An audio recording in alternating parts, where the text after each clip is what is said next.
ತಮ್ಮ ಗ್ರಾಮವನ್ನು ನಗರಸಭೆಗೆ ಸೇರಿಸುವುದರ ವಿರುದ್ಧ ಹೋರಾಟ ಮಾಡುತ್ತಿರುವಂತಹ ಗೆಜ್ಜಲಗೆರೆ ಗ್ರಾಮಸ್ಥರ ಹೋರಾಟಕ್ಕೆ, ಕರ್ನಾಟಕ ರಾಜ್ಯ ರೈತ ಸಂಘದ ಹೋರಾಟಕ್ಕೆ, ಕರ್ನಾಟಕ ರಾಷ್ಟ್ರ ಸಮಿತಿ ಪಕ್ಷಕ್ಕೆ, ಭ್ರಷ್ಟರೇ, ಪವಿತ್ರ ರಾಜಕಾರಣವನ್ನು ಬಿಟ್ಟು ತೊಲಗಿ, ನಾಡ ಪ್ರೇಮಿಗಳೇ, ಪ್ರಾಮಾಣಿಕ ರಾಜಕಾರಣಕ್ಕೆ ಮುಂದಾಗಿ ಲಂಚ ಮುಕ್ತ ಕರ್ನಾಟಕ ನಿರ್ಮಿಸೋಣ, ಭ್ರಷ್ಟಾಚಾರ ಮುಕ್ತ ಕರ್ನಾಟಕ ನಿರ್ಮಿಸೋಣ, ಬಸವಣ್ಣನ ಕಲ್ಯಾಣ ಕರ್ನಾಟಕ ನಿರ್ಮಿಸೋಣ, ಕುವೆಂಪುರವರ ಸರ್ವೋದಯ ಕರ್ನಾಟಕ ನಿರ್ಮಿಸೋಣ. ಕರ್ನಾಟಕ ಮಾತೆಗೆ, ಜೈ ಕನ್ನಡ ಭುವನೇಶ್ವರಿಗೆ. ಜೈ. 122 ದಿನಗಳಿಂದ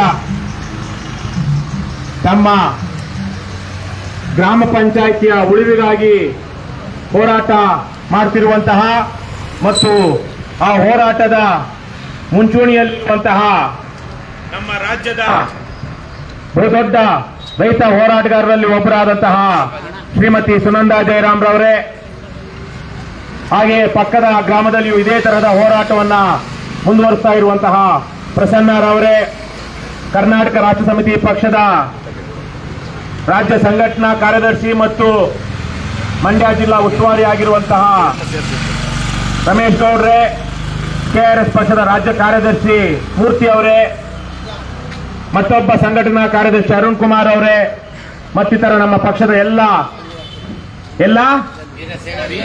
ವೀರ ಸೇನಾನಿಗಳೇ ಹಾಗೂ ಗೆಜ್ಜಲಗೆರೆಯ ಎಲ್ಲ ಅಕ್ಕ ತಂಗಿಯರೇ, ಅಣ್ಣ ತಮ್ಮಂದಿರೇ, ಇದೊಂದು ಚಾರಿತ್ರಿಕವಾದ ಹೋರಾಟ ನೀವು ಮಾಡ್ತಿರುವಂತಹದ್ದು.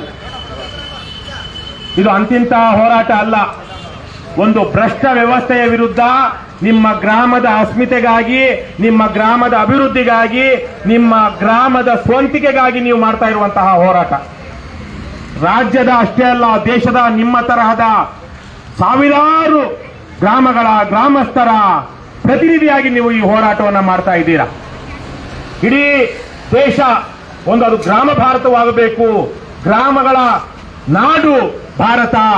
ಇಲ್ಲಿ ಪ್ರತಿಯೊಂದು ಗ್ರಾಮವು ಪ್ರತ್ಯೇಕ ಸ್ವತಂತ್ರ ಘಟಕಗಳಾಗಿ ಕಾರ್ಯನಿರ್ವಹಿಸಬೇಕು, ಸ್ವಾವಲಂಬಿಗಳಾಗಬೇಕು. ಇವಾಗೇನೋ ಹೊಸ ಸ್ವಾವಲಂಬಿ ಅನ್ನೋದಕ್ಕೆ ಹಿಂದಿಯಲ್ಲಿ ಒಂದು ಹೊಸ ಪದ ಹುಡ್ಕೊಂಡಿದ್ದಾರೆ, ಆತ್ಮನಿರ್ಭರ್ ಅಂತ. ಏನ್ ನರೇಂದ್ರ ಮೋದಿ ಅವರು ಹೇಳ್ತಾರಲ್ವಾ ಆತ್ಮನಿರ್ಭರ್ ಅಂತ. ಆತ್ಮನಿರ್ಭರ್ ಅಂದ್ರೆ ಸ್ವಾವಲಂಬಿ. ನಮ್ಮ ಇತಿಮಿತಿಯಲ್ಲಿ, ನಮ್ಮದೇ ಪರಿಸರದಲ್ಲಿ ನಾವು ಬೇರೆ ಪರಾವಲಂಬಿಗಳಾಗದೆ ಬದುಕುವಂತಹದಕ್ಕೆ ಸ್ವಾವಲಂಬಿ ಅಂತಾರೆ. ಆ ತರದ ಒಂದು ಸ್ವಾವಲಂಬಿ ಘಟಕಗಳಾಗಬೇಕು, ಸಮುದಾಯವಾಗಬೇಕು ಅಂತ ಮಹಾತ್ಮ ಗಾಂಧೀಜಿ ಅವರು ಕನಸು ಕಂಡಂತಹ ಭಾರತ ನಮ್ಮದು. ಅದಕ್ಕೆ ಪೂರಕವಾಗಿ ಭಾರತಕ್ಕೆ ಸಂವಿಧಾನ ಬಂತು. ಸಂವಿಧಾನದಲ್ಲಿ ಒಂದಷ್ಟು ವಿಚಾರಗಳಿಲ್ಲದೆ ಇದ್ದಾಗ ನಮ್ಮ ಅಬ್ದುಲ್ ನಜೀರ್ ಸಾಹೇಬ್ರಂತವರು 85-86ನೇ ಇಸ್ವಿಯಲ್ಲಿ ಇಡೀ ದೇಶಕ್ಕೆ ಮಾದರಿಯಾದಂತಹ ಒಂದು ಅಧಿಕಾರ ವಿಕೇಂದ್ರೀಕರಣವನ್ನ ಮಾಡಿದ್ರು. ಇವತ್ತು ಅದರಿಂದಾಗಿ ನಮ್ಮ ದೇಶದಲ್ಲಿ, ನಮ್ಮ ರಾಜ್ಯದಲ್ಲಿ, ವಿಶೇಷವಾಗಿ ನಮ್ಮ ರಾಜ್ಯದಲ್ಲಿ ತದನಂತರ ರಾಜೀವ್ ಗಾಂಧಿ ಅವರು ಪ್ರಧಾನಮಂತ್ರಿ ಆಗಿದ್ದಾಗ ಕಾಂಗ್ರೆಸ್ ಪಕ್ಷದವರು ಅದನ್ನ ದೇಶಾದ್ಯಂತ ವಿಸ್ತರಿಸಿದ್ರು. ಅದರಿಂದಾಗಿ ಮಾತ್ರ ಇವತ್ತು ನಮ್ಮ ದೇಶದಲ್ಲಿ ಇವತ್ತು ಪ್ರಜಾಪ್ರಭುತ್ವ ಉಳ್ಕೊಂಡಿದೆ. ಪ್ರಜಾಪ್ರಭುತ್ವ ಉಳ್ಕೊಂಡಿದ್ರೆ ಅದಕ್ಕೆ ಗ್ರಾಮಗಳಲ್ಲಿ ಹಿಂದಿನ ಗೌಡ್ರು, ಪಟೇಲ್ರು, ಶಾರದೋಗರು ಈ ತರಹದ ಪಾಳೆಗಾರಿಕೆ ಇದ್ದಂತ ವ್ಯವಸ್ಥೆ ಏನಿತ್ತು ಅದು ತೊಲಗಿ ನಮ್ಮ ಅಣ್ಣ ತಮ್ಮಂದಿರೇ, ಅಕ್ಕ ತಂಗಿಯರೇ ಇವತ್ತು ಒಂದು ಗ್ರಾಮವನ್ನ ನಡೆಸುವಂತಹ, ಪ್ರಜಾಪ್ರಭುತ್ವದಲ್ಲಿ ಪಾಲ್ಗೊಳ್ಳುವಂತಹ, ಪ್ರಜಾಡಳಿತವನ್ನ ಮಾಡುವಂತಹ ಒಂದು ವ್ಯವಸ್ಥೆ ಬಂದಿರೋ ಕಾರಣಕ್ಕಾಗಿ ಇವತ್ತು ನೀವು ಇಲ್ಲಿ ಕುಳಿತಿದ್ದೀವಿ. ಪ್ರಜಾಪ್ರಭುತ್ವ ದೇಶದಲ್ಲಿ ಉಳಿದಿದೆ. ಗ್ರಾಮ ಪಂಚಾಯಿತಿಗಳೇ ಇಲ್ಲ ಅಂದಿದ್ರೆ ಇವತ್ತಿರುವ ಹಾಗೆ ಒಂದು 200-300 MLAಗಳು, ಅವರ ಕುಟುಂಬಗಳು ಇಡೀ ರಾಜ್ಯವನ್ನ ಆಲಿಗಾರ್ಕಿ ಅಂತಾರೆ, ಸೀಮಿತ ವ್ಯಕ್ತಿಗಳು, ಸೀಮಿತ ಕುಟುಂಬಗಳು ಇದು ರಾಜಕೀಯ ಆಡಳಿತ ನಡೆಸುವಂತಹ ಒಂದು ವ್ಯವಸ್ಥೆ ಆಗ್ತಾ ಇತ್ತು. ಮೊದಲಿಗೆ ಮುಂದುವರಿಯೋದಕ್ಕೆ ಮೊದಲು ಬಹುಶಃ ಕಳೆದ 7-8 ವರ್ಷಗಳಲ್ಲಿ ನಾನು ನಮ್ಮ ಸಹಚರರಾಗಿದ್ದಂತಹ, ಸಂಗಾತಿಯಾಗಿದ್ದಂತಹ SH ಲಿಂಗೇಗೌಡರನ್ನ ಬಿಟ್ಟು ಇಂತಹ ಒಂದು ಹೋರಾಟಕ್ಕೆ ಮೊದಲ ಬಾರಿಗೆ ಮದ್ದೂರಿಗೆ ಮತ್ತು ಮಂಡ್ಯಕ್ಕೆ ಬಂದಿದ್ದೀನಿ. ಅದೊಂದು ತುಂಬಾ ದುಃಖದ, ವಿಷಾದನೀಯವಾದ ಸಂಗತಿ. 2016ರಲ್ಲಿಯೇ ನಾನು ಆಗ ಆಮ್ ಆದ್ಮಿ ಪಕ್ಷದಲ್ಲಿದ್ದೆ. ಆಮ್ ಆದ್ಮಿ ಪಕ್ಷದ ಸಹ ಸಂಚಾಲಕನಾಗಿದ್ದೆ, ಮಂಡ್ಯ ಜಿಲ್ಲಾ ಉಸ್ತುವಾರಿ ವಹಿಸಿಕೊಂಡಿದ್ದೆ. ಆಗ ಶಿವಪುರದ ಸತ್ಯಾಗ್ರಹ ಸೌಧದಿಂದ ನಿಮ್ಮ ಮಂಡ್ಯ ಜಿಲ್ಲಾಧಿಕಾರಿ ಕಚೇರಿಯವರೆಗೆ 22 ಕಿಲೋಮೀಟರ್ಗಳ ಪಾದಯಾತ್ರೆಯನ್ನ ಮಾಡಿದ್ವಿ. ಯಾವುದಕ್ಕೆ? ಮೈ ಶುಗರ್ ಉಳಿಸಿ, ನಮ್ಮ ರಾಜ್ಯದ ಅಸ್ಮಿತೆಯಾಗಿರುವಂತಹ ಈ ಭಾಗದ ಜನರ ಒಂದು ಶಕ್ತಿಯಾಗಿರುವಂತಹ ಸಕ್ಕರೆ ಕಾರ್ಖಾನೆಯನ್ನ ಉಳಿಸಿ ಅಂತ ಸರಿಯಾಗಿ 10 ವರ್ಷ 4 ತಿಂಗಳ ಹಿಂದೆ ಇದೇ ದಾರಿಯಲ್ಲಿ ಹೋಗ್ತಾ ನಮ್ಮ ಸುನಂದಕ್ಕ ಅವರು ಅವತ್ತಿದ್ರು. ಅವರು ಇದ್ದಾಗ ಇದೇ ಪ್ರತಿಮೆಗೆ ಆವತ್ತು ಮಾಲಾರ್ಪಣೆ ಮಾಡಿ ಹೋಗಿದ್ರು 10 ವರ್ಷಗಳ ಹಿಂದೆ. ಆವತ್ತಿನಿಂದ ಅದಾದ ನಂತರ ನಮ್ಮ ಲಿಂಗೇಗೌಡರು ನಮ್ಮ ಜೊತೆ ಸೇರ್ಕೊಂಡ್ರು. ಹಲವಾರು ಹೋರಾಟಗಳನ್ನ ಈ ಭಾಗದಲ್ಲಿ ತಾಲೂಕ್ ಪಂಚಾಯಿತಿಯಲ್ಲಿ ಮಾಡ್ತಾ ಇದ್ದೀವಿ. ಇವತ್ತು ಲಿಂಗೇಗೌಡರನ್ನ ನೆನಪಿಸ್ಕೊಳ್ತಾ ನಿಮ್ಮ ಇವತ್ತಿನ ಶಾಸಕರೇನಿದ್ದಾರೆ ಅವರು ಧರ್ಮರಾಜನ ಸಂತತಿಯವರು. ಧರ್ಮರಾಜ ಯಾವುದಕ್ಕೆ? ಧರ್ಮ ನ್ಯಾಯ ನೀತಿ ಧರ್ಮದ ಧರ್ಮರಾಜ ಅಲ್ಲ, ಜೂಜು ಆಡುವ ಧರ್ಮರಾಜ ಯುಧಿಷ್ಠಿರ. ಆದರೆ ಆ ಧರ್ಮರಾಜನ ಒಂದು ನೀತಿ ಇತ್ತು. ಈ ಏನ್ ಹೆಸರು? ಉದಯ್ ಅನ್ನುವಂತಹ ಶಾಸಕ ನಿಜಕ್ಕೂ ನಮ್ಮ ರಮೇಶ್ ಗೌಡರು ಅವ್ರದೇ ಆದಂತಹ ಒಂದು ಆಡು ಭಾಷೆಯಲ್ಲಿ ಹೇಳಿದ್ರು, ನಿಮಗೆ ಮಾಡ್ತಾ ಇರುವಂತಹ ಅವಮಾನ, ನಿಮಗೆ ಆತ ಶಾಸಕನಾಗಿರೋದು ಆತನಿಗಲ್ಲ, ನಿಮಗೆ ಗ್ರಾಮಸ್ಥರಿಗೆ ಮದ್ದೂರು ತಾಲೂಕಿನವರೆಗೆ ಅವಮಾನ. ಏನಾಗ್ಬಿಟ್ಟಿದೆ, ಎಷ್ಟು ಖರ್ಚಾಗ್ಬಿಟ್ಟಿದೆ ಇಲ್ಲಿ. ನಾನು ಆಗ್ಲಿಂದ ನೋಡ್ತಾ ಇದ್ದೀನಿ, ಬಿರಿಯಾನಿ ಬರುತ್ತಾ, ಬಾಟ್ಲು ಬರುತ್ತಾ, ಎಣ್ಣೆ ಬರುತ್ತಾ ಅಂತ. ಯಾಕೆಂದ್ರೆ ಈ ಉದಯನಂತಹ ನೀಚ ಭ್ರಷ್ಟ ಏನು ರಾಜಕಾರಣಿಗಳಲ್ಲ ಅವರು, ನೀಚರು ಭ್ರಷ್ಟರಿಗೆ ಜನ ಸೇರಿಸಬೇಕು ಅಂದ್ರೆ ಎಣ್ಣೆ ಕೊಟ್ಟು ಬಾಡೂಟ ಏರ್ಪಾಡು ಮಾಡಿ ಮಾಡೋದು ಮಾತ್ರ ಗೊತ್ತಿದೆ. ಈ ತರಕ್ಕೆ ಅನ್ನ ಸಾಂಬಾರ್ ತಿಂದ್ಕೊಂಡು ಯಾವುದೋ ಒಂದು ಕಿತ್ತೋಗಿರೋ ಪೆಂಡಾಲ್ ಹಾಕೊಂಡು ಇಲ್ಲಿ ದಿನಗಟ್ಲೆ ಪ್ರತಿಭಟನೆ ಮಾಡುವಂತವರು ಹೇಗೆ ಬರ್ತಾರೆ, ಯಾಕೆ ಬರ್ತಾರೆ ಅನ್ನುವಂತ ಪರಿಜ್ಞಾನ ಇಲ್ಲ ಅದನ್ನು.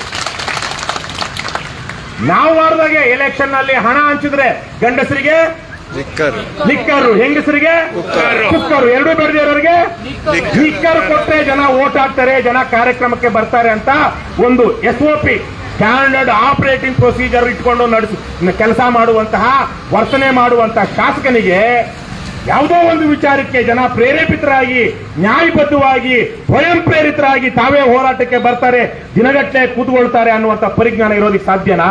ಸಾಧ್ಯ ಏನ್ರಮ್ಮ? ನೀವೆಲ್ಲ ಓಟ್ ಹಾಕಿದ್ದೀರಾ, ಆತನಿಗೆ ನಿಮ್ಮಲ್ಲಿ ಎಲ್ಲರೂ ಆಗದೆ ಇರಬಹುದು ಅಥವಾ ಯಾರು ಆಗದೇನೆ ಇಲ್ಲ. ಒಂದಷ್ಟು ಜನ ನೀವು ಓಟ್ ಹಾಕಿದ್ದೀರಾ, ಯಾವ್ಯಾವುದೋ ಕಾರಣಕ್ಕಾಗಿ ಹಾಕಿದ್ದೀರಾ. ಆದ್ರೆ ನೀವ್ಯಾರೆಲ್ಲ ಓಟ್ ಹಾಕಿದ್ದೀರೋ ಈ ಭಾಗದ ಗ್ರಾಮಸ್ಥರು, ಮದ್ದೂರಿನವರು, ನಿಮಗೆ ಅವಮಾನ ಮಾಡುವ ರೀತಿಯಲ್ಲಿ ಆತನ ನಡವಳಿಕೆ ಇದೆ.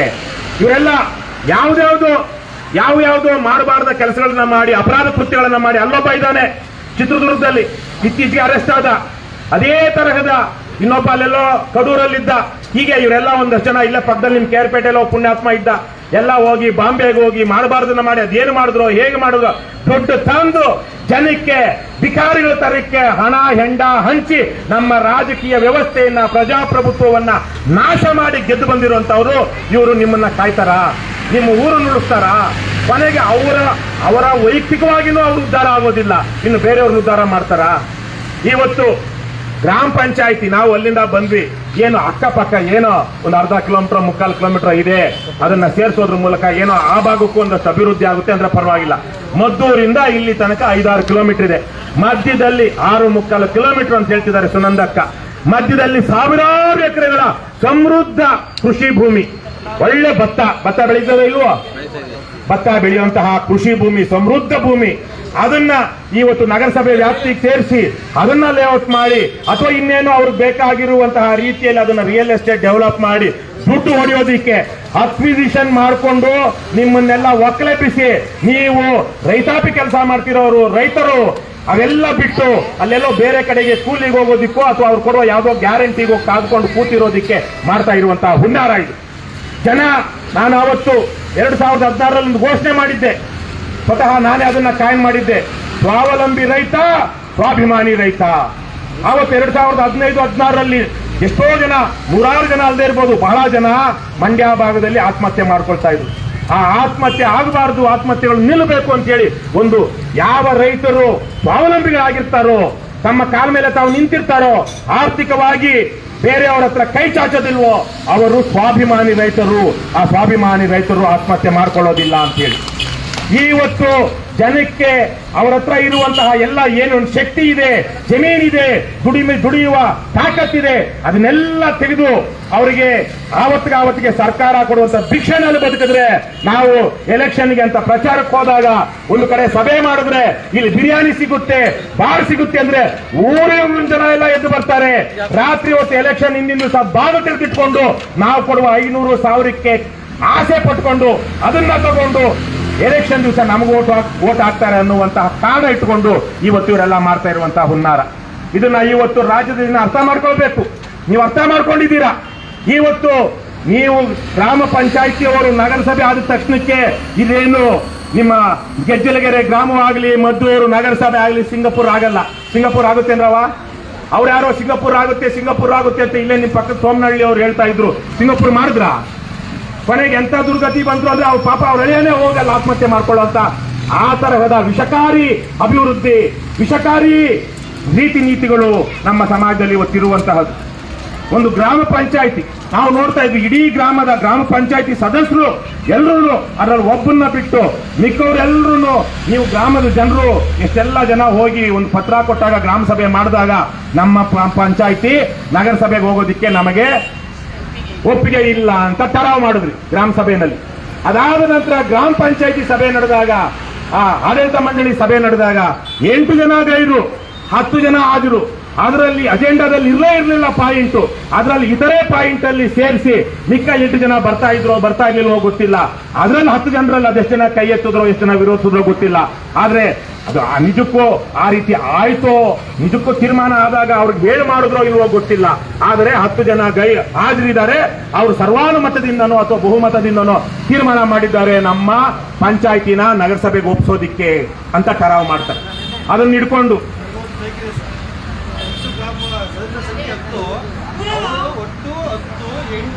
ಗೈರಾಜರಿ ಇರೋದೇ ಆಗ್ತಾ, ಮತ್ತೆ ಗೈರಾಜರಿಯಲ್ಲಿ ಪ್ರತಿಯೊಂದು ತಪ್ಪು ಅದನ್ನ ಇದೇ ತರಕ್ಕೆ ಅಲ್ಲಿ ದೇವನಹಳ್ಳಿ ಪಕ್ಕದ ಅಕ್ಕೇನಹಳ್ಳಿ, ಮಲ್ಲೇನಹಳ್ಳಿ ಅಂತ ಗ್ರಾಮ ಪಂಚಾಯತಿ ಸದಸ್ಯರನ್ನ ಕೇಳದೇನೆ ಅವನು PDO ಕೈಯಲ್ಲಿ ಬರೆದ್ಬಿಟ್ಟು ನಮ್ಮ ಗ್ರಾಮ ಪಂಚಾಯತಿಯ ಗ್ರಾಮ ಠಾಣವನ್ನ ನಾವು ಅದರ ಬದಲು ಮಾಡ್ಕೊಳ್ತೀವಿ, ಅದಕ್ಕೆ ಒಪ್ಪಿಗೆ ಇದೆ ಅಂತ ಅಲ್ಲಿ ಬರೆದಿದ್ರು. ಈ ತರಹದ ಮೋಸಗಳನ್ನ ಈ PDOಗಳು, ಅಧಿಕಾರಿಗಳು, ಭ್ರಷ್ಟ ರಾಜಕಾರಣಿಗಳು ಇವತ್ತು ಆಡಳಿತವನ್ನ ದುರುಪಯೋಗ ಪಡಿಸಿಕೊಂಡು ಮಾಡ್ತಾ ಇದ್ದಾರೆ. ನನಗೇನು ಡೌಟ್ ಇಲ್ಲ. ನಿಮ್ಗೊಂದು ಪ್ರಶ್ನೆ, ಎಲೆಕ್ಷನ್ ದಿವಸ ಅವ್ರು ಗೆಲ್ತಾರಲ್ಲಮ್ಮ, ಯಾರು MLA ಯಾವನೊಬ್ಬ ಗೆಲ್ತಾನೆ, ಗೆದ್ದಾಗ ವೋಟ್ ಯಾರು ಹಾಕ್ತಾರೆ? ಯಾರು ಹಾಕ್ಬೇಕು?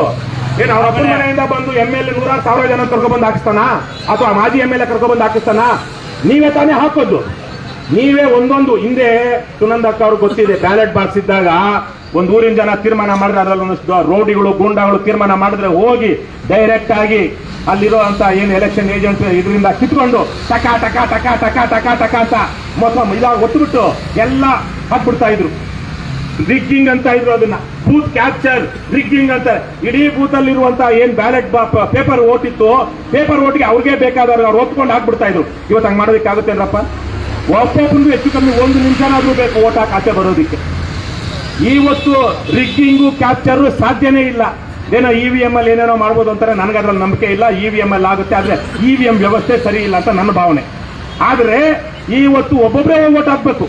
ಯಾರೋ 10 ಜನ ಓಟ್ ಹಾಕ್ತಾರೆ ಅಂದ್ರೂ ಇವತ್ತು ವಿಡಿಯೋ ನಡೀತಾ ಇದೆ, ಯಾರೋ ವಿಡಿಯೋ ಹಿಡಿತಾರೆ, ಯಾರೋ ಫೋನ್ ಮಾಡ್ತಾರೆ. ಇವತ್ತು ಬೂತ್ ಕ್ಯಾಪ್ಚರ್, ಬೂತ್ ರಿಂಗಿಂಗ್ ಆಗೋದಕ್ಕೆ ಸಾಧ್ಯ ಇದೆಯಾ? ಓಟ್ ಯಾರು ಹಾಕಿದ್ರೆ ಗೆಲ್ತಾರೆ? ನೀವು ಹಾಕಿದ್ರೇನೆ. ನೀವು ನನಗೆ ಹಾಕ್ತೀರಿ ಅಂತ ಧೈರ್ಯ ಇಲ್ಲದೆ ಇದ್ರೆ ಆ ಮನುಷ್ಯ, ಇಲ್ಲಿನ MLA ಆದವನು ಯಾವ ಧೈರ್ಯದ ಮೇಲೆ ಇವತ್ತು ನಿಮ್ಮಿಷ್ಟೂ ಜನರ ವಿರೋಧ ಕಟ್ಕೊಂಡು ನಿಮ್ಮನ್ನ ನಗರಸಭೆಗೆ ಸೇರಿಸೋದಿಕ್ಕೆ ಮುಂದಾಗಿದ್ದಾರೆ? ಯಾವ ಧೈರ್ಯನವ?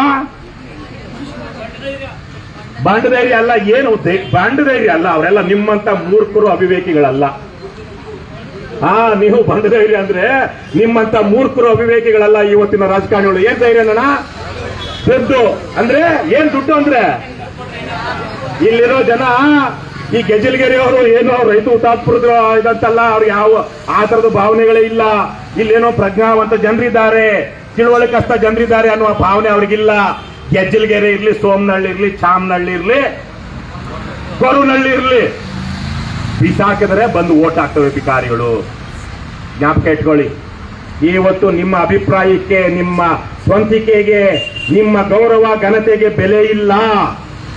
ಇವ್ರದೆಷ್ಟು ರೇಟು? 1,000 ರೂಪಾಯಿ, ಅವ್ರದೆಷ್ಟು 500 ರೂಪಾಯಿ, ಅವ್ರದೆಷ್ಟು 1,500. ಇವ್ರಿಗೆ ಲಿಕ್ಕರು, ಅವ್ರಿಗೆ ಲಿಕ್ಕರು, ಇವ್ರಿಗೆ ಕುಕ್ಕರು. ಯಾರು ಆ ಕಡೆ ಇದಾರಲ್ಲ ಅವ್ರಿಗೇನದು ಕೇಳಿಸ್ತಾ ಇದ್ದಾರಪ್ಪ? ಹಿಂದೆ ಆ ಕಡೆ ಕೇಳಿಸ್ತಾ ಇದೆಯಲ್ವಾ? ನಿಮ್ಗೇನು ಲಿಕ್ಕರು, ಇವ್ರಿಗೆ ಕುಕ್ಕರು. ಇವತ್ತು ಎಲೆಕ್ಷನ್ ಬಂತು ಅಂದ್ರೆ 17-18 ವರ್ಷದ ಯುವಕರಿಗೆ, ಗಂಡು ಮಕ್ಕಳಿಗೆ ಎಣ್ಣೆ ಕುಡಿಸುವ ದೀಕ್ಷೆ ಕೊಡುವಂತಹ ಸುಸಂಧಿ ಕಾಲ. ಯಾರಾದ್ರೂ ಇವತ್ತು ಮಕ್ಕಳು, ನೀವು 17-18 ವರ್ಷದ ಮಕ್ಕಳು, ನಿಮ್ಮ ಮಕ್ಕಳಿದ್ದಾರೆ, ಓಟು ವಯಸ್ಸಿಗೆ ಬಂದಿದೆ ಅಂದ್ರೆ ಹುಷಾರಾಗಿರಿ. ಎಲೆಕ್ಷನ್ ಬಂತು ಅಂದ್ರೆ ನಿಮ್ಮ ಮಕ್ಕಳು ಈ ಅಪಾಪೋದಿಗಳ, ಪೋಖ್ರಿಗಳ ಜೊತೆ ಸೇರ್ಕೊಂಡು ಬಾರಲ್ಲಿ, ಡಾಬಾದಲ್ಲಿ ಕುಡಿದುಕೊಂಡು ಅಭ್ಯಾಸ ಮಾಡ್ಕೊಂಡು ಎಲೆಕ್ಷನ್ ಮುಗಿದ ಮೇಲೆ ನಿಮ್ಮನ್ನ ಹೊಡೆದು ಬಡ್ದು, ನಿಮ್ಮನ್ನ ಕಾಡಿಸಿ ಪೀಡಿಸಿ ದುಡ್ಡು ತಗೊಂಡು ಹೋಗಿ ಕುಡಿತಾರೆ. ಅದಕ್ಕೆ ಅಭ್ಯಾಸ ಯಾವಾಗ ಮಾಡಿಸ್ತಾರೆ? ಎಲೆಕ್ಷನ್ ಟೈಮಲ್ಲಿ ಮಾಡಿಸ್ತಾರೆ. ಇದು ಆ ಉದಯ್ ಅನ್ನುವಂತಹ ಒಬ್ಬ ಶ್ರೀಮಂತ ರಾಜಕಾರಣಿಗೆ, ಕಾಂಗ್ರೆಸ್ ಪಕ್ಷದ ಹಾಲಿ ಶಾಸಕನಿಗೆ ಇರುವಂತಹ ಧೈರ್ಯ. ಹಠ ಬೇರೆ. ಯಾಕಂದ್ರೆ ಅವ್ರು ಮಾಡಲೇಬೇಕು. ಹೋದ ವರ್ಷ ಒಂದು 50-100 ಕೋಟಿ ಖರ್ಚು ಮಾಡಿದ್ರು. ಈಗ ಮುಂದಿನ ಇನ್ನೊಂದು 2 ವರ್ಷಕ್ಕೆ ಎಲೆಕ್ಷನ್ ಬರುತ್ತೆ. ಆವತ್ತು 50 ಕೋಟಿ 100 ಕೋಟಿ ತರಬೇಕಲ್ಲ. ಏನ್ ದುಡ್ಡು ತರ್ತಾನ? ಎಲ್ಲಿಂದ ತರ್ತಾನೆ? ನಿಮ್ ಗೆಜಲ್ಗೆರೆ ಗ್ರಾಮದ್ದು, ಅಕ್ಕಪಕ್ಕದ ಗ್ರಾಮದ್ದು ಒಂದು 5 ಎಕರೆ, 10 ಎಕರೆ, 20 ಎಕರೆ, 40 ಎಕರೆ ಲೇಔಟ್ ಮಾಡಿದ್ಮೇಲೆ ಅದರಲ್ಲಿ 100 ಕೋಟಿ ಬರುತ್ತೆ. ಯಾರು ಭೂಮಿ? ದುಡ್ಡು ಯಾರ್ದು? ಓಟ್ ಯಾರ್ದು? ನಿಮ್ಮ ಓಟಾ? ದುಡ್ಡಿನ ಓಟು. ಈ ಗರ್ವ, ಈ ಅಹಂಕಾರ ಈ ರಾಜಕಾರಣಿಗಳನ್ನ ಈ ತರ ಮಾಡ್ತಿರುವಂತದ್ದು. ಇಷ್ಟು ಜನ ನಾನು ಮಾಡ್ತಿರುವಂತ ಕೆಲಸಕ್ಕೆ ವಿರುದ್ಧ ಇದ್ದಾರೆ ಅಂದಿದ್ರೆ 20-30 ವರ್ಷದಿಂದ ರಾಜಕಾರಣಿಗಳು ಇಂಥ ಧೈರ್ಯ ಮಾಡ್ತಾ ಇರ್ಲಿಲ್ಲ. ಭಯ ಪಡ್ತಾ ಇದ್ರು, ಕೈ ಮುಗಿತಿದ್ರು, ಜೊತೆಗಿರ್ತೀವಿ ನಾವು ಅಂತ ಇದ್ರು. ಅವರೇ ಇಲ್ಲಿ ಬಂದು ಧರಣಿ ಕೂತು ಇಲ್ಲಿಂದ ವಿಧಾನಸೌಧ ತನಕ ಅವ್ರದೇ ಸರ್ಕಾರ, ಅಲ್ಲೇನೋ ವಿಧಾನಸೌಧದಲ್ಲಿ ಕೂತಿರೋ ತೀರ್ಮಾನ ಮಾಡಿದ್ರೆ ಅವರೇ ಹೋಗಿ ಪಾದಯಾತ್ರೆ ಹೋಗಿ ಅದನ್ನ ಹಿಂಪಡೆಯೋದಿಕ್ಕೆ ಕೆಲಸ ಮಾಡ್ತಾ ಇದ್ರು. ಇವತ್ತು ಮಾಡ್ತಿದಾರಾ? ಇವತ್ತು ಇಲ್ಲೂನು ಇವೆಲ್ಲ ಗೆಜಲ್ಗೆರೆ ಗ್ರಾಮಸ್ಥರಿಗೆ ಒಂದಷ್ಟು ಇತಿಹಾಸ ಇದೆ, ನನಗೆ ಗೊತ್ತಿದೆ. ಆದರೆ ಇಲ್ಲೂನು ಒಂದಷ್ಟು ಜನಕ್ಕೆ ಸಾಕೊಂಡಿರ್ತಾರೆ. ಊರಲ್ಲೇನೆ ಒಂದಷ್ಟು ಜನಕ್ಕೆ ಸಾಕೊಂಡು ಅವರಲ್ಲೇನೆ ಏನೇನೋ ಭೇದ ಹುಟ್ಟಿಸಿ ಊರ ಒಗ್ಗಟ್ಟು ಹೊಡೆದು, ಅದೇ ಮಿಕ್ಕವ್ರಿಗೆ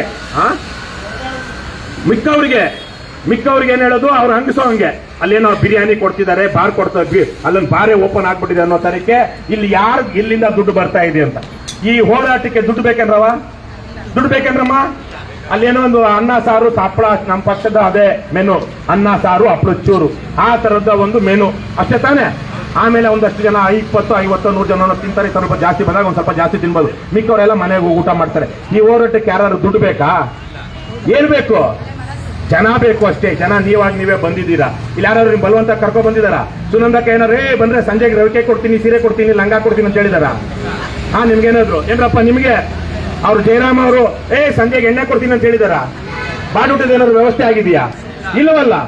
ನಿಮ್ಮ ಮನಸ್ಥಿತಿಯನ್ನ, ನಿಮ್ಮ ಹೋರಾಟದ ಮನೋಭಾವವನ್ನ, ನೀವು ಯಾಕಾಗಿ ಹೋರಾಟ ಮಾಡ್ತಿದ್ದೀರ ಅನ್ನೋದು ಗೊತ್ತಿಲ್ಲದೆ ಇರುವಂತ ಅವಿವೇಕಿ ಮಾತ್ರ ಆ ತರಹದ ಉದಾಹರಣೆ ಕೊಡೋದಿಕ್ಕೆ ಸಾಧ್ಯ.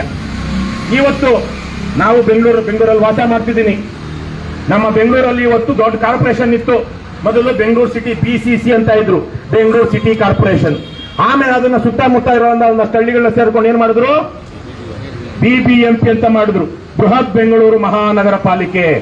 ಇವತ್ತು ಬೃಹತ್ ಬೆಂಗಳೂರು ಮಹಾನಗರ ಪಾಲಿಕೆಯನ್ನ ಮಾಡಿ ಅದನ್ನ ಏನ್ ಮಾಡಿದ್ದಾರೆ? GBA. ಎಷ್ಟು ಕಾರ್ಪೊರೇಷನ್ಗಳು? GBA ಹೆಸರಿಗೆ ಇದೆಲ್ಲ ಗ್ರೇಟರ್ ಬೆಂಗಳೂರು ಅಥಾರಿಟಿ ಅಂತ. ಬೆಂಗಳೂರಲ್ಲಿ 5 ಕಾರ್ಪೊರೇಷನ್ ಮಾಡಿದ್ದಾರೆ. ಬೆಂಗಳೂರು ಉತ್ತರ, ದಕ್ಷಿಣ, ಪೂರ್ವ, ಪಶ್ಚಿಮ, ಕೇಂದ್ರ ಅಂತ ಹೇಳಿ. ಅಧಿಕಾರ ವಿಕೇಂದ್ರೀಕರಣ. ಒಂದು ಕಾರ್ಪೊರೇಷನ್ ನಾವು ನಡೆಸೋದಿಕ್ಕೆ ಆಗೋದಿಲ್ಲ. 1.25 ಕೋಟಿ ಜನಸಂಖ್ಯೆ ಇರುವಂತಹ, ಸುಮಾರು 1.5 ಕೋಟಿ ಜನಸಂಖ್ಯೆ ವ್ಯಾಪ್ತಿ ಬರುವಂತಹ ಬೆಂಗಳೂರು ನಗರಕ್ಕೆ ಒಂದೇ ಕಾರ್ಪೊರೇಷನ್, ಒಂದೇ ಕಮಿಷನರ್ ಇವರೇ ಮಾಡೋದಿಕ್ಕಾಗೋದಿಲ್ಲ. ಹಾಗಾಗಿ ನಾವು ಇದನ್ನ ಕಾರ್ಪೊರೇಷನ್ ವಿಭಜಿಸಬೇಕು ಅಂತೇಳಿ 5 ಕಾರ್ಪೊರೇಷನ್ ಮಾಡಿದಾರವ. ಎಷ್ಟು? 5 ಕಾರ್ಪೊರೇಷನ್. ಇವತ್ತು ಹಾಗೆಲ್ಲ ಅಧಿಕಾರ ವಿಕೇಂದ್ರೀಕರಣ, ಆಡಳಿತ ಸುಗಮವಾಗಿ ನಡೀಲಿ ಅಂತ ಮಾಡ್ತಿರೋವಾಗ ನಿಮ್ಮ ಗ್ರಾಮ ಪಂಚಾಯತಿಯನ್ನ ನಗರಸಭೆಗೆ ಸೇರಿಸ್ತಾರೆ ಅಂದ್ರೆ ಇವರಿಗೆ ಯಾವ ಕಾರಣಕ್ಕಾಗಿ ಸೇರಿಸ್ತಾ ಇದ್ದಾರೆ? ನಿಮ್ಮ ಒಳ್ಳೇದಕ್ಕೆ ಸೇರಿಸ್ತಾ ಇದ್ದಾರಾ? ನಿಮ್ಮೂರಲ್ಲಿ ಇವತ್ತು 5,000 ಜನಸಂಖ್ಯೆ ಇರುವಂತಹ ಗ್ರಾಮ ಪಂಚಾಯತಿ ಇದು. ಎಷ್ಟು ಜನ ಸದಸ್ಯರು? 10 ಜನ. ನೀವು ನಗರಸಭೆಗೆ ಸೇರಿದ್ರೆ ಇಷ್ಟೂ ಜನಕ್ಕೆ ಒಂದೋ ಎರಡೋ ವಾರ್ಡು. ನಿಮ್ಮಲ್ಲಿರುವಂತಹ ಅಕ್ಕಪಕ್ಕದ ಮನೆಯವರಿಗೆ, ನಿಮ್ಮ ಮನೆಯವರಿಗೆ ಇಲ್ಲಿ ಮುಂದಿನ ದಿನಗಳಲ್ಲಿ ಗ್ರಾಮ ಪಂಚಾಯತಿ ಸದಸ್ಯರಾಗುವಂತದ್ದು, ಜನಪ್ರತಿನಿಧಿಗಳಾಗುವಂತ ಯಾವ ಅವಕಾಶವೂ ಸಿಗಲ್ಲ. ಜನ ಜಾಸ್ತಿ ಆದಷ್ಟು ಯಾರು ಗೆಲ್ತಾರೆ? ಮತದಾರರು ಜಾಸ್ತಿ ಆದಷ್ಟು ಗೆಲ್ಲೋರು ಯಾರು? ಯಾರಕ್ಕ ಹೇಳಮ್ಮ? ಮತದಾರರು ಜಾಸ್ತಿ ಆದಷ್ಟು ಗೆಲ್ಲುವ ಶಕ್ತಿ ಯಾರಿಗಿರುತ್ತೆ? ದುಡ್ಡು ಜಾಸ್ತಿ ಇರೋರಿಗೆ, ಶ್ರೀಮಂತರಿಗೆ. ಅರ್ಥ ಮಾಡ್ಕೊಳ್ಳಿ. ಈಗ ನಿಮ್ಮೂರಿನ ಗ್ರಾಮ ಪಂಚಾಯತಿರು ಮೂರ್ಖರು ಅದು ಎಷ್ಟು ಜನ ಸಪೋರ್ಟ್ ಮಾಡಿದಾರೋ ಎಷ್ಟು ಜನ ವಿರೋಧ ಮಾಡಿದಾರೋ ಗೊತ್ತಿಲ್ಲ. ಆ ಮೂರ್ಖರಿಗೂ ಅರ್ಥ ಆಗಬೇಕು, ಸಪೋರ್ಟ್ ಮಾಡಿರುವಂತ ಮೂರ್ಖರಿಗೂ ಇನ್ನು ಅವರ ಅಪ್ರಾಣಿ ಈ ಜನ್ಮೇಪಿ ಅವರಿಗೆ ನಗರಸಭೆ ಸದಸ್ಯರಾಗೋದಿಕ್ಕೆ ಸಾಧ್ಯನೇ ಇಲ್ಲ.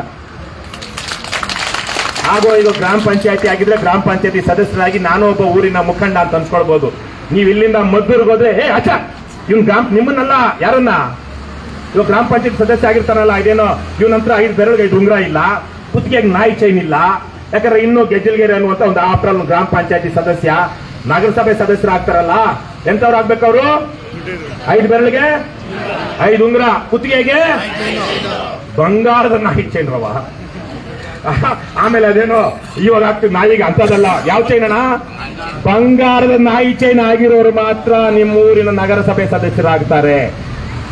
ಆ ಮೂರ್ಖರಿಗೆ, ಅವ್ರ ಮನೆಯವರಿಗೆ, ಅವ್ರ ಬೆಂಬಲಿಗರಿಗೆ ಅವೆಲ್ಲ ಗೊತ್ತಾಗ್ತದೆ. ಇದು ದೇಶ ಇವತ್ತು ಯಾರ ಕೈಗೆ ಹೋಗ್ತಾ ಇದೆ ಅಂದ್ರೆ ದುಡ್ಡು ಮಾಡಿರುವಂತವರ ಕೈಗೆ. ಅದು ಯಾವ ತರದ ದುಡ್ಡು?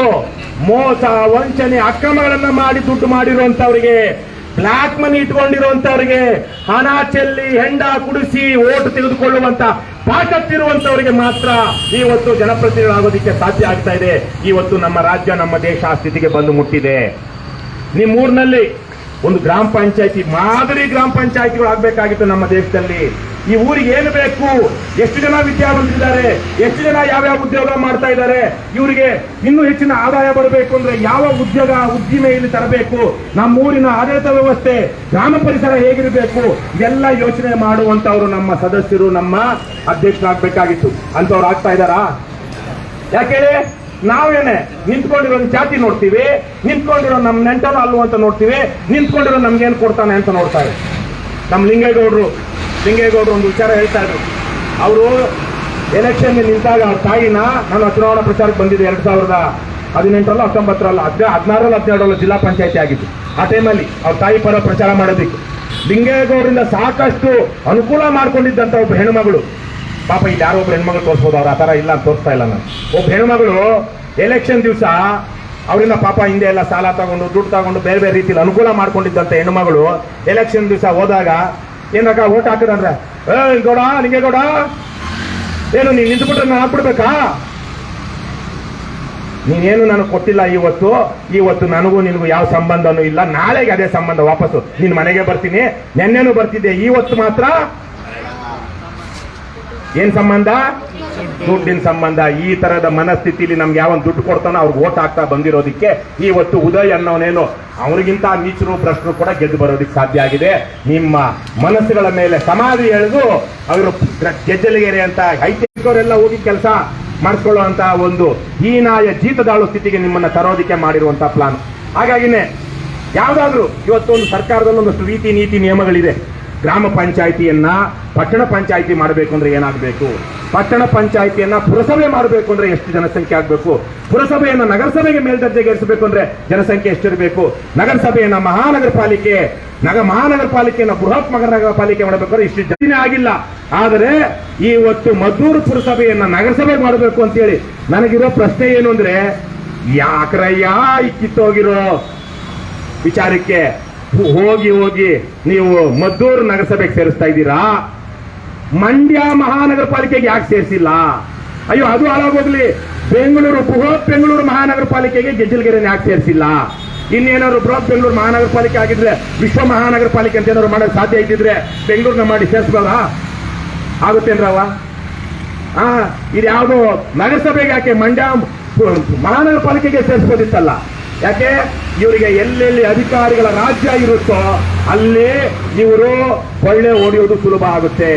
ಇಲ್ಲೇ PDO ಇದ್ರೆ ಅವ್ರಿಗೆ ನಾವು ಪ್ರಶ್ನೆ ಮಾಡಬಹುದು, ಕತ್ತಿನ ಪಟ್ಟಿ ಹಿಡಿದು ಕೇಳಬಹುದು. ನಿಮ್ಮ ನಗರಸಭೆಗೆ ಕಮಿಷನರ್ ಇರ್ತಾನೆ, ಅವನ್ ಸುತ್ತ ಅವ್ನು ಫೋನ್ ಮಾಡಿದ ತಕ್ಷಣಕ್ಕೆ ಯಾರೋ ಈ 2 ಸ್ಟಾರು 3 ಸ್ಟಾರು ಇನ್ಸ್ಪೆಕ್ಟರ್ಗಳು ಬರಲ್ಲ. ಯಾರು ಬರ್ತಾನೆ? ಡೈರೆಕ್ಟ್ ಆಗಿ DYSP ಬರ್ತಾನೆ. DYSP ನ ಪಕ್ಕದಲ್ಲಿ ಇಟ್ಕೊಂಡು ಕಾಲ್ ಮೇಲೆ ಕಾಲ್ ಹಾಕೊಂಡು ಕೂತಿರೋ ನಗರಸಭೆ ಕಮಿಷನರ್ನ ನಿಮ್ಮ ಗ್ರಾಮ ಪಂಚಾಯತಿ ಸದಸ್ಯ ಅಲ್ಲ, ನಿಮ್ಮ ನಗರಸಭೆ ಸದಸ್ಯನು ಪ್ರಶ್ನೆ ಮಾಡಕ್ಕಾಗಲ್ಲ. ಈ ತರಕ್ಕೆ ಅಧಿಕಾರ ದೊಡ್ಡದಾಗ್ತಾ ಹೋಗುತ್ತೆ.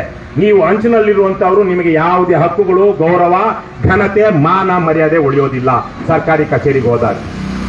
ಇಷ್ಟು ಜನ ಅಕ್ಕಪಕ್ಕದ ಮನೆಯವರಿಗೆ ಹೇಳಿ ನಲ್ಲಿ ನೀರಿಲ್ವೋ, ಚರಂಡಿ ಇಲ್ವೋ, ಅಥವಾ ಶಾಲೆಯಲ್ಲಿ ಏನೋ ಸಮಸ್ಯೆ ಆಗಿದೆಯೋ ಏನಾದ್ರು ಮಾಡ್ಕೋಬಹುದಿತ್ತು ನೀವು.